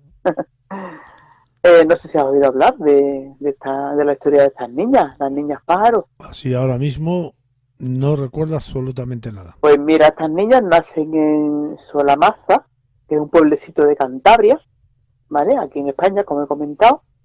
Y bueno, Aurora nace el día 1 de abril de 1955 y Pilar el 23 de julio de 1957. Ellas tenían otros 3 hermanos, una hermana mayor que Aurora y 2 hermanas dos hermanos, una hermana y un hermano menores que ambas. Pero a ellas pues las trataron de forma diferente porque Aurora y Pilar eran especiales. Sufrían una enfermedad ósea que les provocaba deformaciones y un parecido muy similar al de un pájaro, ¿sabes? Las niñas padecían progeria. Uh-huh. Es una enfermedad que comenzaron a manifestar entre los 3 y 4 años. La progeria, pues, también llamado síndrome de Hutchinson-Gilford o Gephardt, es un trastorno genético progresivo que acelera el envejecimiento en los niños. ¿Sabes? Estos niños que se quedan pequeñitos, sí. muy arrugaditos, con la cara muy chupadita, con la nariz así como de gancho y con la boca muy pequeñita, que tú les ves y parece que tienen cara de pájaro. ¿Vale? Bueno, pues sus padres eran de condición humilde y vivían de la ganadería, de la agricultura. En 1965 la madre Avelina enferma gravemente y su padre Juan José no puede criar a sus 5 hijos que en ese momento, ¿no?, pues contaban entre 2 y 11 años de edad. Parece que es en aquella época cuando deciden internar a las 2 hermanas en el sanatorio de Pedrosa. ¿Tampoco has oído hablar del sanatorio de Pedrosa? Pues no. Conocido como la Isla de la Salud o la Isla de los Fantasmas. No, tampoco. ¿Dónde está? Está en Cantabria, en Pedrosa. Pues es que Pues allí tenemos que ir, Juan Carlos. Cantabria, más allá de la playa, yo no he andado. Sí, ¿no? No, más allá de la playa es verdad que no he ido a ningún lado en Cantabria, ¿eh? Es un lugar muy interesante que he estado además viendo fotografías y es digno de visitar y de investigar, ¿eh? Pues ya sabes, hay que hacer un viaje. Pues sí. Es aquí donde comienza entonces, quizás, ¿no?, a forjarse la leyenda de estas niñas, de estas hermanas pájaro. Pues sí, aquí nace la leyenda, ¿vale? Muchos ingenuos afirmaron que lo de estas niñas era un castigo divino para los pecados o por los pecados de sus padres, ¿no? Señalaban a las niñas y las miraban mal. Vamos, Juan Carlos, que esto no es así porque los padres eran campesinos normales que procedían de familias numerosas y humildes, ¿sabes? En 1966, cuando la mayor Aurora tiene 11 años, hace la primera comunión allí en el sanatorio. En este año tiene casi 9 Pilar, la otra hermana, y se cuenta que toda la familia pues tuvo ese día con ellas, que eran frecuentemente visitadas. Vamos, que pintan el lugar como muy bonito, con unos jardines muy cuidados, con un trato privilegiado hacia todos los internos. Se estima que había entre 50 y 80 niños ingresados, y todos ellos con enfermedades infecciosas y mortales. Por este motivo, el sanatorio pues estaba construido en una isla, con el fin de mantener a los enfermos alejados y en cuarentena. Hombre, no solamente había niños, Juan Carlos, había también adultos. Allí había alrededor de 600 camas en aquella época. Uh-huh. Sin embargo, decían que los hermanos y primos de las niñas iban a menudo a visitarlas los domingos, que el padre ingresó en aquel sanatorio un año después de morir su esposa, para una intervención en la espalda, ¿no? Que esto a mí me ha resultado raro. Esto ocurre en 1969, ¿no? Que estuvo, dicen, ingresado durante 6 meses en el mismo lugar que estaban internadas sus hijas. Que el principal objetivo de este lugar era tratar enfermedades infecciosas y graves. Pues no es entendible este dato, ¿no? Pues no debería. Claro. Hemos hablado de esta isla, ¿no? Por eso se le llama la isla esta que tú has dicho antes, ¿no? La isla de los fantasmas. ¿Cómo la has llamado también? La isla de la salud. De la salud. ¿Cuál es el origen de este lugar, no? ¿Cuál es el origen de este sitio? Pues mira, en la isla de Pedrosa, una de las más grandes de Cantabria, se construye en 1834 un hospital o algo similar, aislado, donde se tratan enfermedades infecciosas y contagiosas. Estos lugares siempre se usaban para aquellos enfermos de lepra, de tuberculosis, y eran enclaves pues más bien de reclusión, ¿no? Muchas veces pues sin ningún tipo, además de cuidados médicos. Allí alojaban a los tripulantes de aquellos buques que estaban afectados por enfermedades tropicales, ¿no? Para que pasaran la cuarentena. En el año 1914 se convierte en Sanatorio Marítimo Nacional para tratar enfermedades óseas y tuberculosas. En 1966 construyen un puente para poder acceder a ella, porque a ella se iba a través de un barco, ¿sabes? Este puente pues parece que se mantiene en nuestros días. Claro, es lo que yo te decía hace un momento, ¿no? A partir de aquí es cuando, o esto que tú estás narrando, es lo que le da el nombre, esto que hemos dicho hace un momento, ¿no? De la Isla de la Salud. Efectivamente, ¿vale? Pero no para cualquier problema de salud, como estamos viendo. Era un lugar destinado a mantener aislado y lejos de la población a personas con enfermedades temidas por la gente. El lugar contaba con unas magníficas instalaciones, existían 3 pabellones y contó con el material técnico pues más moderno del momento, o al menos aquello es lo que se decía. En 1928 fue añadido un nuevo pabellón llamado Picota, destinado a la rehabilitación de los enfermos. Allí construyen también un teatro y una capilla que data del año 1943, que parece que más tarde fue reformada. Este lugar, Juan Carlos, deja de funcionar como hospital en 1989 y poco después pues fue transformado en un centro de rehabilitación para drogodependientes. Pero fíjate que en la actualidad se encuentra totalmente en estado de abandono, Sí, pero claro, estamos hablando de las niñas pájaro. ¿Qué pasó con ellas? Sí. ¿Qué fue de ellas? Pues mira, de estas niñas que muchos consideraban malditas, se cuenta que no fueron todos los felices que pinta la historia. Que dice que Aurora y Pilar estuvieron bien atendidas, ¿no? Y que tras 5 años en el sanatorio, pues durante los cuales además habían recibido visitas, que aprendieron a leer, a escribir, salieron de aquel lugar con un desarrollo intelectual como el de cualquier niño de su edad, ¿no? Y se fueron a vivir con el padre hasta la muerte de Aurora. Esto ocurre, según las fuentes que yo he consultado, en el año 1972 con 16 años y la de Pilar en 1982 con 24 años. Total, que en definitiva hayan estado atendidas habitualmente por grandes especialistas. Bueno, a mí se me ocurre, ¿cuál es la leyenda de estas criaturas? Pues según la leyenda, estas niñas con malformaciones en su hueso y otros muchos niños que habitaban en aquel sanatorio que también tenían la misma enfermedad, muchos que las de estas niñas, la enfermedad de los niños pájaros, sufrieron falta de atención médica y fueron encerrados en los pabellones, Juan Carlos, hasta morir. Unos afirman que Aurora y Pilar murieron en el pabellón de la Picota, ¿no? El último construido que he mencionado antes.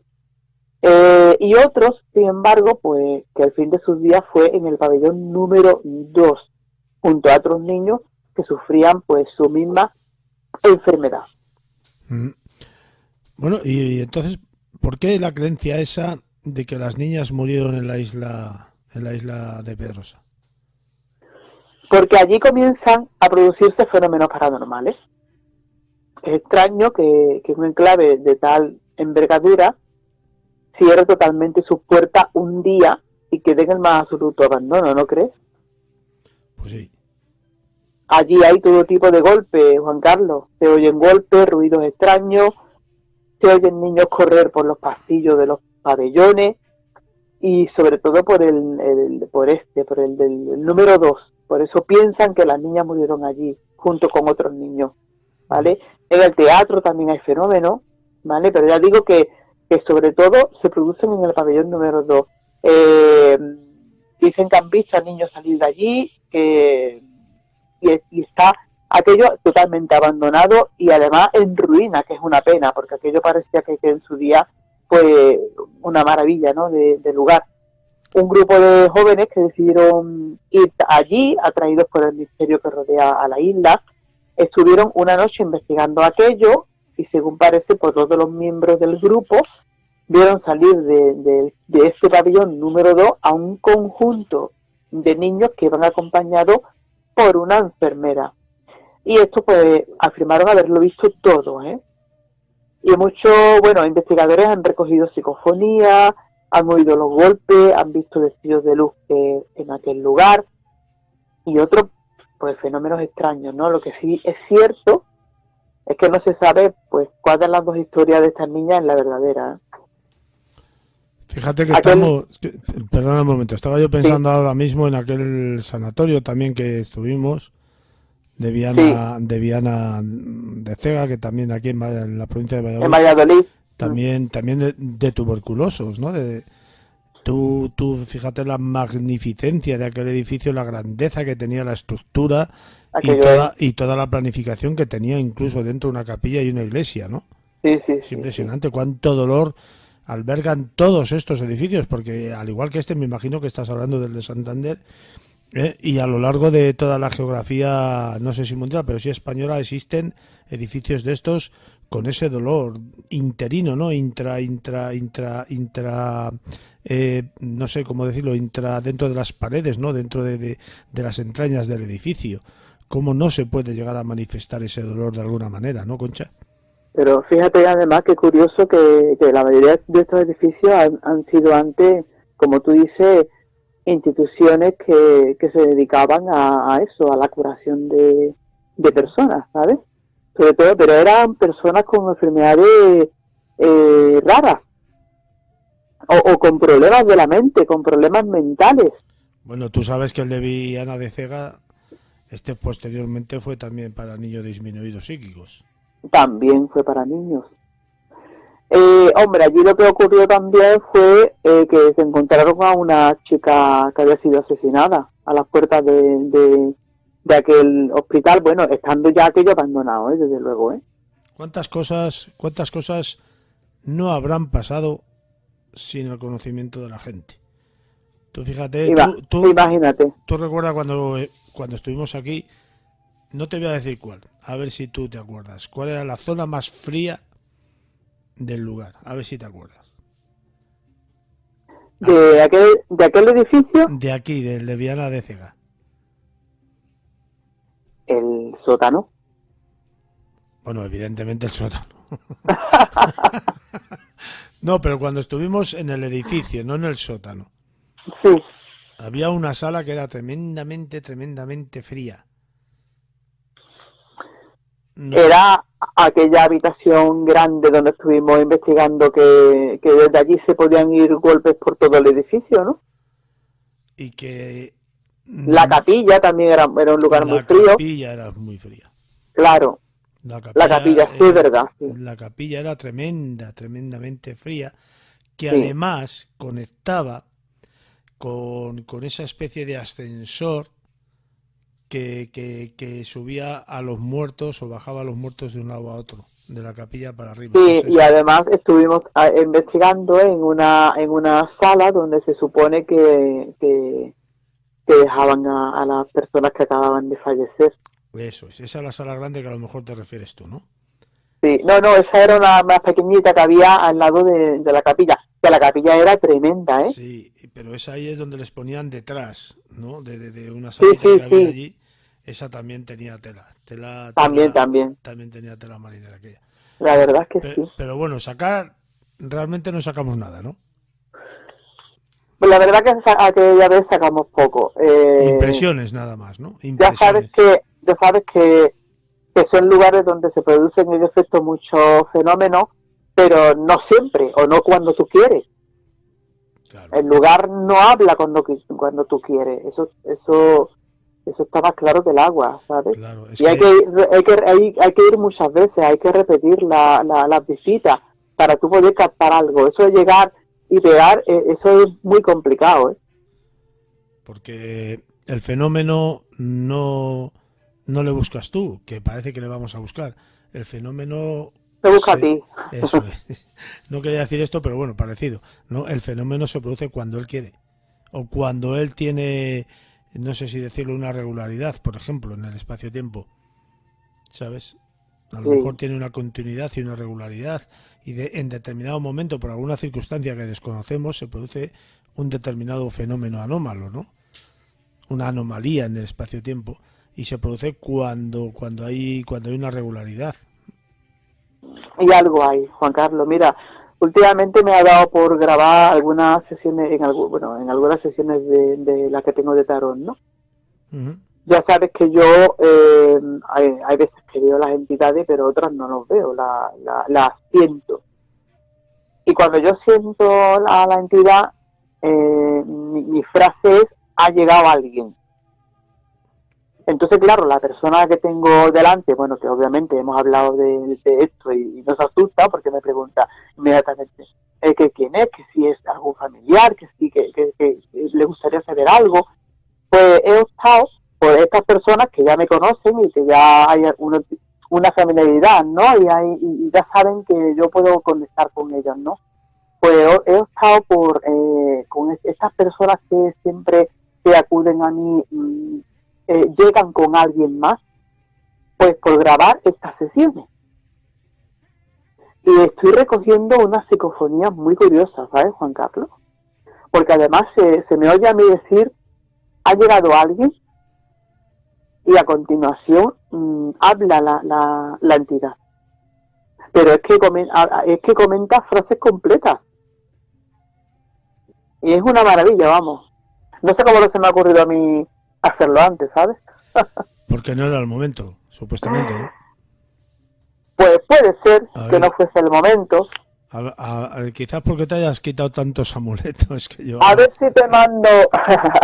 No, hombre, verás, yo lo he sentido muchas veces, ellos me transmiten su pensamiento, hay veces que incluso secretos familiares, hay personas que vienen, me ha ocurrido hace poco, de una persona que estaba muy mal, porque había un familiar que había muerto llevándose un secreto a la tumba, y me dice que si yo puedo conseguir averiguarlo. Le digo que hombre, que yo, verá, que lo podría intentar, pero es que yo no puedo tampoco hacer que ellos vengan, ¿no? Que es lo que estamos hablando, ellos vienen cuando quieren.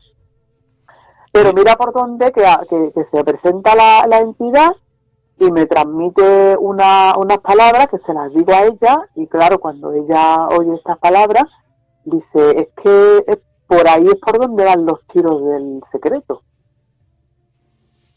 ¿Sabes? Sí. Y esta persona averiguó el secreto a través no del difunto, sino de la mujer del difunto que había muerto anteriormente.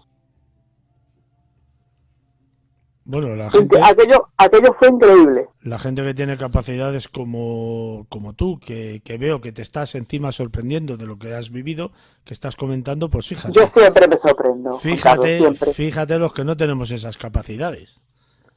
Yo siempre lo digo, yo veo cualquier cosa que no sea de carne y hueso y salgo corriendo. A estas cosas nunca te acostumbras. Mira que llevo años, no te acostumbras. Si habla y se mueve, salgo corriendo. No. A ver si te mando la grabación. Hombre, la ponemos un día aquí, si quieres. Una de las grabaciones, y porque es que es increíble, porque estábamos ya con el tema de grabar, estábamos pues tres, o sea, la consultante que permite entrar a dos amigas, y están las tres, porque a mí eso de que se mezclan las energías, eso no lo entiendo. A mí cuando me dicen me pueden mirar las cartas, pero me gustaría entrar con alguien, pues sí, pues claro que puedes entrar con alguien. A mí esto no me influye en ningún aspecto. Yo voy a ver igual, estés tú rodeada de personas que estés sola, ¿sabes? Y estaba con dos personas más, y allí cuando yo dije ha llegado alguien, una de las chicas dijo, yo he sentido un frío por la espalda, y la otra dijo, yo también he sentido... Y yo estaba a esta persona comentando, le estaba dando unos consejos que me estaban viniendo, ¿no?, a través de las cartas, y en ese momento se filtra una voz de un hombre, porque éramos 4 mujeres, de un hombre que le dice a ella, escucha a esta mujer lo que te está diciendo, pero es que esta frase completa, Juan Carlos, y esta mujer se pone a llorar cuando escucha la grabación, porque decía que era la voz de su padre. Pues fíjate, un día la ponemos en el programa y lo analizamos y hablamos sobre ello, si te parece. Pues sí, sí, la verdad que tengo mira, fíjate, pero es que fíjate la poca importancia que le doy. Tengo un sinfín de psicofonía que las tengo que pasar al ordenador, las tengo en la grabadora, porque es que, primero que no tengo tiempo, segundo que no, y yo a veces digo, pero pues es que tengo unos pedazos de psicofonía que no entiendo cómo no las muestro, ¿no?, para que las oigan, ¿verdad? Sí, pero porque estás acostumbrada. Esto es como el que tiene miles de millones de euros y se le cae... Pues puede ser. Se le cae un billete de 20 euros y no se agacha por él, ¿no? Pues, sí. Pues una cosa parecida, ¿no? Yo se me cae un billete de 20 euros y me tiro de cabeza. Pues puede ser, Juan Carlos. Eso claro, que estoy tan acostumbrada que no me llaman verdad, sí me llaman la atención, no siempre, ¿no? Y me sorprenden, pero... Sí, porque también es la curiosidad, ¿no? Porque por mucho... Es la curiosidad, a mí lo que más me gusta es que se comuniquen y el saber que están ahí, que es verdad que hay algo más allá. Claro, pero que por mucho que estés acostumbrada, pues evidentemente cuando te sorprende una voz de este tipo, pues o se manifiesta, pues evidentemente te salta la curiosidad de saber quién es, cómo es, qué es lo que ha pasado, ¿no? Hombre, claro que salta la curiosidad, pero imagínate cuando yo estoy hablando con una persona y se me cuela una voz respondiendo a lo que estamos hablando o avisándonos de algo, que me ocurrió también ayer que estuve haciendo una limpieza energética en una casa y la persona, la dueña de la casa, en este caso el dueño, ¿vale?, me preguntó que si podía grabar y yo le dije que sí, y estuvo grabando y allí se filtró, se recogieron varias psicofonías en el tiempo que yo limpiaba y él hacía preguntas y la entidad decía que sí, es que le respondía que sí, o sea que eran respuestas inteligentes, ¿sabes? Eso se llaman respuestas inteligentes. Pues mira, lo quedamos aquí, ¿te parece? Y lo emplazamos para un próximo programa y esas grabaciones que tienes, las que tú quieras. Pues... Bueno, quería terminar diciendo que el lugar del que hemos hablado, esta isla, es visitable y que habrá que darse un garbeo por allí, ¿no? Además, tú sabes que allí también ha habido avistamientos ovnis. No sé si un garbeo, pero sí una visita. Yo quiero ver el pabellón 2, lo quiero yo ver. Bueno, tú lo ves, entras, sales y luego nos cuentas. Sí. Vale. Concha, un fuerte abrazo como siempre, un placer. Igualmente, Juan Carlos, un placer. Nos escuchamos la semana que viene, ¿vale? Vale, ok, buenas noches. Mundo.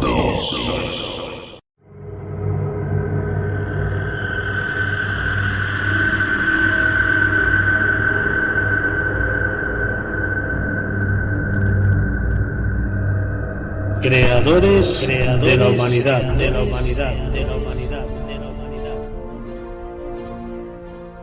Todos conocemos más o menos lo que significa la palabra autopsia. Lo que quizás no sepamos es que procede del griego y que literalmente quiere decir ver con los propios ojos. La autopsia consiste en el examen y disección de un cadáver para determinar la causa de su muerte. Son realizadas por médicos especializados llamados forenses y, aunque ahora nos parecen de lo más común, no siempre ha sido así. Hubo un tiempo, en el pasado, que incluso hasta la Iglesia prohibía que se hicieran este tipo de intervenciones en las personas fallecidas. Fermín Mayorga Huertas viene al programa hoy con la historia de las autopsias de la Edad Media. Fermín, buenas noches, bienvenido, ¿cómo estamos? Hola, ¿qué tal? Muy buenas noches, estupendamente. Retornamos la senda de Mundo Insólito Radio con la sabiduría y el saber hacer de Fermín Mayorga Huertas, que hoy nos va a hablar de las autopsias a lo largo de la historia, pero seguramente que nos centremos un poco en la Edad Media, ¿no, Fermín? Sí, bueno, sobre todo porque creo que es un tema que tiene también, ¿no?, su particular misterio y su morbo, ya que, bueno, a lo largo de la historia siempre ha habido autopsias, ¿no? De hecho, ya en época neolítica, por ejemplo, en las famosas cavernas, pues se han encontrado pues esos cráneos que habían sido, por ejemplo, trepanados, ¿no? A través de los curanderos de la época, que eran los encargados de hacer ese tipo de historia hasta llegar al cerebro, a algún punto concreto del cerebro. Aunque desde luego en la antigüedad se habían realizado investigaciones con algunos cuerpos, no sé, al menos los expertos siempre dicen que no se podía hablar de autopsia, ¿no?, sino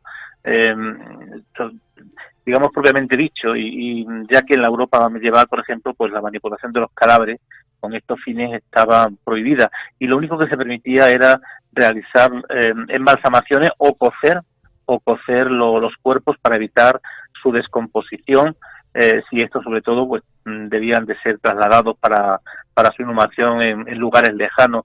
Y las antiguas religiones pues tampoco favorecieron mucho el estudio de los cuerpos humanos. En Egipto, por ejemplo, se hicieron miles de visceraciones, ¿no?, para momificar los cadáveres, pero no se aportó prácticamente nada a lo que es el mundo de la anatomía, porque el fin era preservar el cuerpo para la inmortalidad, ¿no?, y no entender las causas de las enfermedades. En Roma, por ejemplo, existió la tradición de no tocar a los muertos, y en Grecia pues la de quemar los cadáveres, y el cristianismo precisamente en sus primeros siglos no prohibió la autopsia, pero tampoco la favoreció. Y bueno, las autopsias, digamos, que llegaron a convertirse en auténticos espectáculos, sobre todo en momentos determinados, porque la gente acudía a visualizar al médico y a estudiantes cómo hacía, ¿no?, este tipo de actos en un lugar determinado, y además era público en prácticamente la Edad Media en algunos lugares. Y en 1302, por ejemplo, en Bolonia comenzaron a practicarse autopsias en público con el fin de enseñar a estudiantes de medicina. Y además también, bueno, pues tienes la escasez de cadáveres llevó a prácticas de profanación de tumbas en algunos lugares, ¿no?, con lo cual pues las autoridades eclesiásticas de nuevo emitieron regulaciones y prohibiciones al respecto, y la oposición de las antiguas religiones se seguían realizando algunas disecciones, a pesar de que la Iglesia Católica, por ejemplo, prácticamente casi prohibió en casi toda la Edad Media, incluso antes de la Edad Media, y después también el mundo de las autopsias, porque decía que el cuerpo era el templo de Dios en el hombre, y que como tal pues había que mantenerlo intacto, sin ningún tipo de fisuras, sin ningún tipo de ataque al mismo, ¿no? Y por ejemplo Miguel Ángel o médicos como Andreas Baselius, conocidos en el mundo hispanohablante como Andrés Basalio, fueron unos héroes que tuvieron el coraje moral e intelectual de desafiar las prohibiciones de la Iglesia Católica y la censura, ¿no?, de las autoridades eclesiásticas, precisamente para estudiar anatomía de primera mano mediante disecciones de cadáveres y no a través de textos antiguos, más siempre en la clandestinidad, eso sí, ocultando los cadáveres en sótanos oscuros y lugares inaccesibles, por miedo sobre todo a la policía papal y también a la Inquisición. Y por entonces, por ejemplo, se consideraba que el cerdo pues era más aún que el mono, el animal que internamente más se parecía a los hombres, por lo que se convirtió pues en el modelo ideal para los estudios de anatomía de los médicos medievales europeos, ni que decir tiene que los musulmanes jamás recurrieron a la disección de cerdos, sobre todo porque para ellos era algo repulsivo y sobre todo que tuvieran que de alguna manera, digamos, coaligarlo con los cadáveres humanos. Y Leonardo da Vinci tuvo que usar, porque hay incluso algunos cuadros de él sobre esta temática, afilados cuchillos y sierras en ocasiones para explorar los cuerpos ya inflamados. Se estima que diseccionó al menos 19 cadáveres, otros elevan la cifra a 30, y los obtenía de hospitales como el de Santa María Nuova de Florencia o el Hospital de Santo Espíritu en Roma, hasta que el Papa León X, azuzado por otros artistas, se lo prohibió. Los cuerpos eran normalmente de criminales ejecutados o personas que morían sin ser reclamados por los familiares. Y luego estaba también, digamos, el tema de la mujer, que claro, trabajar el cuerpo de la mujer a nivel de autopsia en esa época era algo maldito. Y Leonardo rompió ese tabú, el del cuerpo de la mujer, y grandes hombres de la antigüedad no solo mostraron su desinterés por la anatomía y fisiología femenina, sino que algunos, como Plinio, en su Historia Natural, de la que Leonardo tenía una copia, pues mostraban horror por la menstruación, y tampoco los prejuicios religiosos sobre el pecado original ayudaron a la investigación sobre lo que fue la salud femenina. Y bueno, pues las heridas de guerra, sobre todo del hombre neolítico, se solían cerrar con uno de los utensilios más humildes que conocemos, ¿no?, que es la punzante aguja. Poco importa que esté hecha de huesos de animales o como en la actualidad, sin ojo, con la hebra montada en un extremo y de un solo uso, la finalidad es la misma, pasar el material de sutura, y un trabajo de costura que nos traslada a los comienzos de la cirugía, cuando tenía mucho más de oficio que de ciencia. De hecho, en la Edad Media, los cirujanos solían ser barberos y letrados, que se atrevían con hernias, con cataratas, con cálculos, asumiendo un porcentaje de riesgo pues aterrador, según comentan algunos eruditos de la época. Pero también en ese mundo de las autopsias entraban al trapo y entraban a jugar en ese mundo las brujas y los nigromantes, porque para ellos era muy, muy apetecible precisamente el saber que el cuerpo de una determinada persona había sido diseccionado, y bueno, pues se podían perfectamente acercar a esa tumba para, digamos, encontrarse ya con el trabajo hecho. Ya no tenían ellos que abrir el cadáver para sacar a lo mejor el corazón o sacar el cerebro o sacar cualquier parte del mismo, puesto que ya estaba abierto, y para ellos era un reclamo el acercarse hasta estos lugares, hasta la tumba de aquella persona que ellos sabían que de alguna manera había sido practicada la autopsia en su cadáver. Y nos encontramos pues con documentos de brujas, sobre todo, que utilizan, ¿no?, este tipo de elementos, al igual que algún que otro nigromante, para luego hacer con ellos sus historias de cara pues a hacer el mal a alguien, etcétera. Y después de que las personas mueren, pues sus cuerpos normalmente, hoy en día hablamos, son llevados a la morgue y se mantienen refrigerados a 4 grados centígrados. Suelen de hacer, como hemos visto en muchas películas, pues desnudos sobre una mesa durante la autopsia, los ojos abiertos, tienen un tono amarillo, un aspecto ligeramente como cristalino, y si la persona murió hace poco tiempo, digamos, la piel suele estar pálida con un tinte azul, y la zona del pecho y los hombros parecen como de mármol. Además de la paz mental para los familiares sobre la causa de la muerte, las autopsias ayudan a los profesionales médicos a aprender más acerca de las enfermedades y la evolución de estas para beneficiar al resto del público.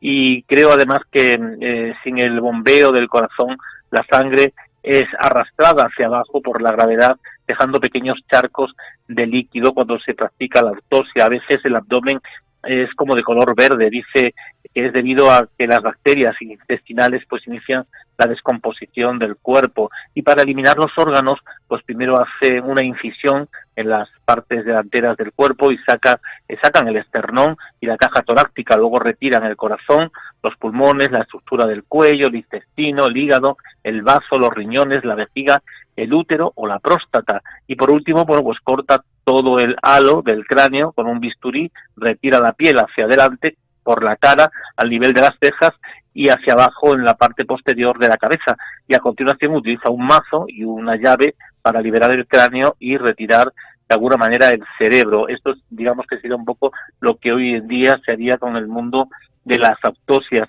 Pero en esa época que estamos hablando, en la época medieval, fueron muchas las brujas y algunos que otros nigromantes que precisamente tuvieron que sufrir el castigo de la Inquisición por utilizar los cuerpos de estas personas que ya habían sido diseccionadas por un determinado médico, porque a lo mejor le habían asesinado, etcétera, y para ellas, como hemos dicho antes, era el momento propicio para poder sacar de ahí aquella parte que realmente les interesaba para hacer pócimas, para hacer determinado cocimiento, pues del corazón, del hígado, etcétera, o del bazo, y claro, se lo ponían perfectamente a punto suspensivo, por no decir la palabra que se suele decir en estos casos, y de esa manera, bueno, pues ahí estaban siempre con sus ojos y con sus oídos atentas y atentos a esos momentos para vigilar y saber dónde se iba a enterrar esa persona, para luego, bueno, pues poder ellas saltar las tapias de los cementerios, en las iglesias, sobre todo que estaban aledaños a las mismas, para conseguir ese fin que tanto deseaban. Así que el mundo de las autopsias, a pesar de que hoy lo vemos como algo normal y como algo, pues muy de andar por casa, sin embargo, en siglos anteriores, detrás de ese mundo, pues se escondían también supersticiones, se escondían también temas religiosos, como hemos dicho, de la Iglesia, con el tema de prohibir precisamente ese mundo, porque pensaban lo que hemos dicho, ¿no?, de que ese cuerpo era el cuerpo del espíritu, era el templo del espíritu, y como tal tiene que estar intacto en el momento de la resurrección y no pues amputado, no que le faltase el cráneo, le faltase cualquier tipo de miembro. ¿Se llegó a utilizar las autopsias en aquella época con algún fin satánico o similar? Sí, claro, el tema es ese, es decir, un nigromante, por ejemplo, o una bruja, que es la que hace el pacto con Satanás, necesita pues el cadáver de alguien en un momento determinado para hacer una determinada pócima. Entonces te encuentras como cuando se encuentran la Inquisición en la casa de una mujer, de una bruja que ha sido considerada como tal, cuando entran en sus habitaciones, pues se suelen encontrar determinados vasos o determinadas botellitas de formol con algún tipo de elemento del cuerpo de alguna persona, como ha habido casos aquí, ya lo hemos contado incluso como en Corella, cuando hemos hablado aquí de las famosas monjas de Corella, como las satánicas monjas tenían en sus celdas, en botes de formol, trocitos de niño, el unto, etcétera, para hacer ungüentos para ellas, ¿no? En este caso las brujas, pues con el pacto con el diablo, lo que hacían era acercarse hasta el cementerio, coger esas partes que hemos dicho y hacer con ellas pues determinados cocimientos, determinadas pócimas que luego pues ofrecían a determinada clienta para que o bien se lo diese a su marido, a alguien o a otra persona en cualquier tipo de comida, o simplemente, bueno, ese líquido que había sido a lo mejor pues pasado por algún tipo de criba, ¿no?, para que solamente quedase el líquido, pues fuese lanzado al umbral de la puerta de alguien o en el corral de esa persona a la que realmente querían dañar, etcétera. Esta es la realidad del mundo de las autopsias en épocas también medieval, donde el mundo de la brujería pues estaba mucho más potente que lo puede estar hoy, lógicamente, y luego ya en el 16, 17 y 18 pues también te encuentras casos de personas que asaltan los cementerios, que profanan tumbas, sin ir más lejos, las de Zugarramurdi, ¿no?, fueron acusadas precisamente de asaltar los cementerios, de coger las vísceras, el basto, de los corazones, etcétera, etcétera, de los cadáveres para hacer parrilladas inclusive en los aquelarres y determinados ungüentos. Es decir, es algo que sin duda alguna pues no está tan lejos y que ha estado ahí muy presente. Autopsia, necropsia, hay quien afirma que gracias a estas intervenciones pues la medicina llegó a convertirse en una ciencia natural, que hasta entonces no era considerada tal. Sí, claro, por supuesto. Hasta entonces, ¿no?, ya hemos hablado de los egipcios, ¿no?, cómo se hacían simplemente las incisiones para el tema de lo que es la momificación simplemente, pero no con el ánimo de que encontrar alguna enfermedad en el cuerpo, etcétera, o la criminología, ¿no? Pero lógicamente hoy en día y sobre todo, pues es lo que tú dices, ¿no? Es algo que es muy natural, que todos estamos perfectamente concienciados de que en los hospitales pues se hacen las autopsias a cualquier persona que ha sido asesinada o ha muerto de una muerte que en principio no tiene pues alguna identificación concreta, y para ello están los forenses, ¿no?, para desarrollar esa necropsia y hacer ese tipo de actuación de una manera pues natural y sin prejuicios y sin un tipo de tabúes ni censuras por parte de ninguna institución. Claro, porque además, fíjate, en la época de la Edad Media, con la prohibición de la Iglesia de este tipo de movimientos, los exámenes post-mortem solo se autorizaban en los casos de supuesto envenenamiento, es decir, que era cuando realmente se podían hacer la autopsia a algún determinado cadáver, porque la oposición de la Iglesia a las autopsias tenía una base netamente religiosa, que se remontaba al propio Jesucristo, ¿no? Según San Juan, Jesús comparó su cuerpo con un templo, y San Pablo, precisamente en sus cartas al pueblo corinto, les preguntó: ¿no sabéis que sois templo de Dios y que el Espíritu de Dios mora entre vosotros? Si alguno destruye el templo de Dios, Dios le destruirá a él. El templo de Dios, el cual sois vosotros, es santo. Entonces ellos se ceñían a esta frase y como tal daba razón y pie para prohibir las autopsias, con lo cual los estudiantes de medicina de la época o médicos mismamente que querían ampliar conocimientos, pues tenían que utilizar cadáveres o robar cadáveres en determinados lugares para luego hacer estas autopsias en cuevas o en lugares clandestinos que no pudieran ser descubiertos, ¿no? Precisamente por esto, ¿no? Porque se tenía en la sociedad la idea de que el cuerpo humano era el templo en el que moraba el alma, y aunque cuando alguien moría el alma se había marchado, eso no restaba para que siguiera siendo sagrado el mismo, ¿no? Pues ha sido un enorme placer volverte a tener entre nosotros, Fermín. La semana que viene volvemos a hablar, si te parece bien. Muchísimas gracias, como siempre, por todo. Un fuerte abrazo. Venga, un fuerte abrazo para todos.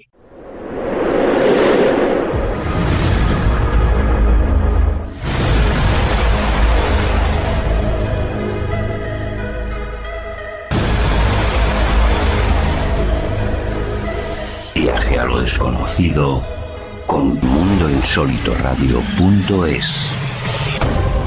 Vive una sensación única, intensa, excitante. Mundo. La radio. Tu radio. Mucho más que radio. Mundo.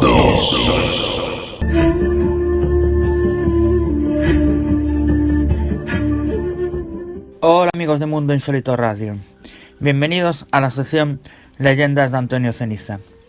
Hoy os voy a hablar de María Soliño, la bruja de Cangas do Morrazo, y digo bruja entre comillas.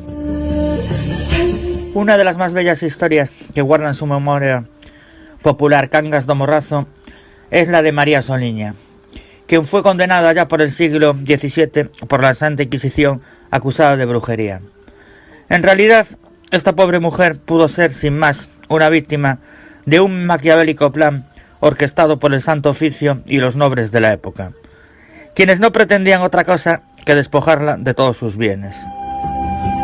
Cangas era por aquel entonces un pueblo de pescadores en pleno auge económico. Una buena parte de la población vivía de las no pequeñas ganancias económicas que generaba la pesca y el salazón de pescado. Corría el año 1617, cuando piratas turcos berberiscos asolaron la ría de Vigo. Tras intentar desembarcar en Vigo, donde se encontraron con una fuerte oposición de los vecinos, se dirigieron a Domayo, expoliando cuanto encontraron a su paso y dejando unos cuantos muertos tirados en la playa.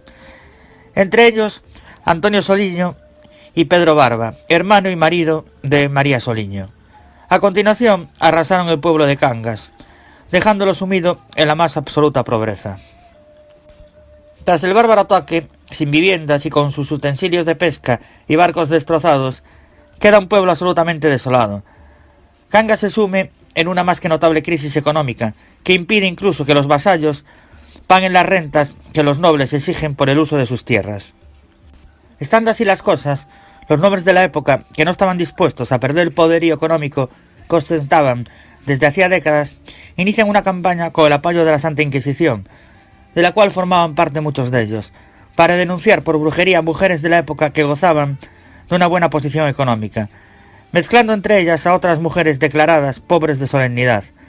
Buena parte de ellas viudas también tras la invasión turca en Cangas, para evitar así que se pusiera de manifiesto sus verdaderos intereses. Fue el caso de María Soliño, quien al enviduar de Pedro Barba pasó a ser poseedora de todos sus bienes.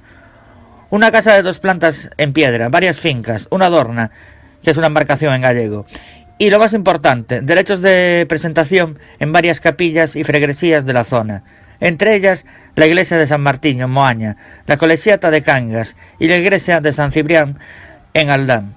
Los derechos de presentación eran unos poderes según los cuales el poseedor de los mencionados derechos, habitualmente los sucesores del fundador de una iglesia, podían elegir a su titular cuando quedara vacante, teniendo además un porcentaje de las ganancias que la parroquia generase.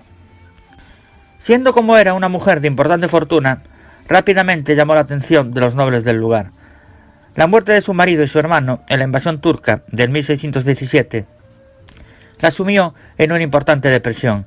Cada noche recorría la playa escuchando las olas y recordando a sus familiares muertos. Las reiteradas visitas a la playa de noche fueron causa suficiente para iniciar contra ella un proceso por diferentes acusaciones relacionadas con la brujería. María Soliño fue llevada a las cárceles secretas del Santo Oficio en el año 1621, acusada de entregar su alma al diablo y de poseer poderes demoníacos capaces de causar los más terribles males. Fue sometida a tortura física y psicológica, hasta que confesó ser bruja desde hacía más de 2 décadas, afirmando además en su desesperación que había llegado a mantener tratos carnales con el demonio. Por todo ello, fue despojada de cuantos bienes poseía y condenada a llevar el hábito de penitente durante 6 meses. No fue María Soliño la única bruja juzgada en aquellos tiempos. Muchas fueron las mujeres que sufrieron injustamente en sus carnes estas falsas acusaciones, fruto de la avaricia de quienes ostentaban el poder. Aunque está constatado que María Soliño nació en el año 1551 en la propia villa de Cangas, nada se sabe cierto sobre la fecha de su muerte.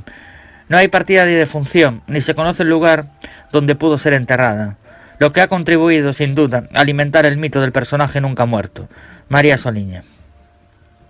A continuación os dejo un poema de Celso Emilio Ferreiro sobre María Soliña.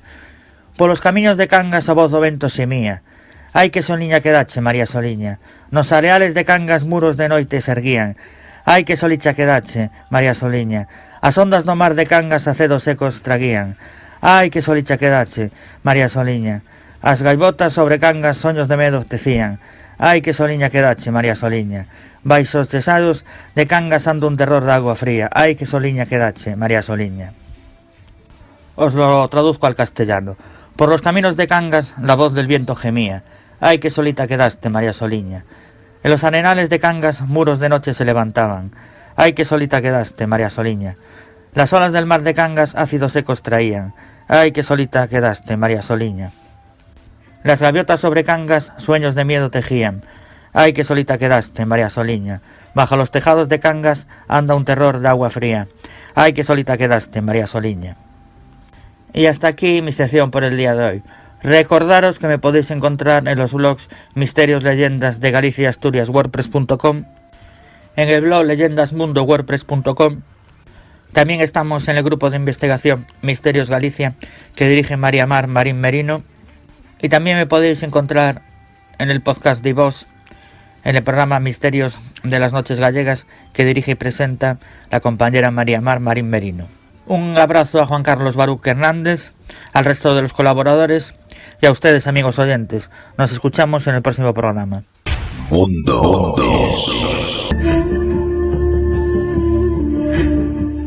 Bien, pues ya hemos llegado al final del programa Mundo Insólito Radio, que espero y deseo, como no entiendo de otro modo, haya sido de vuestro agrado.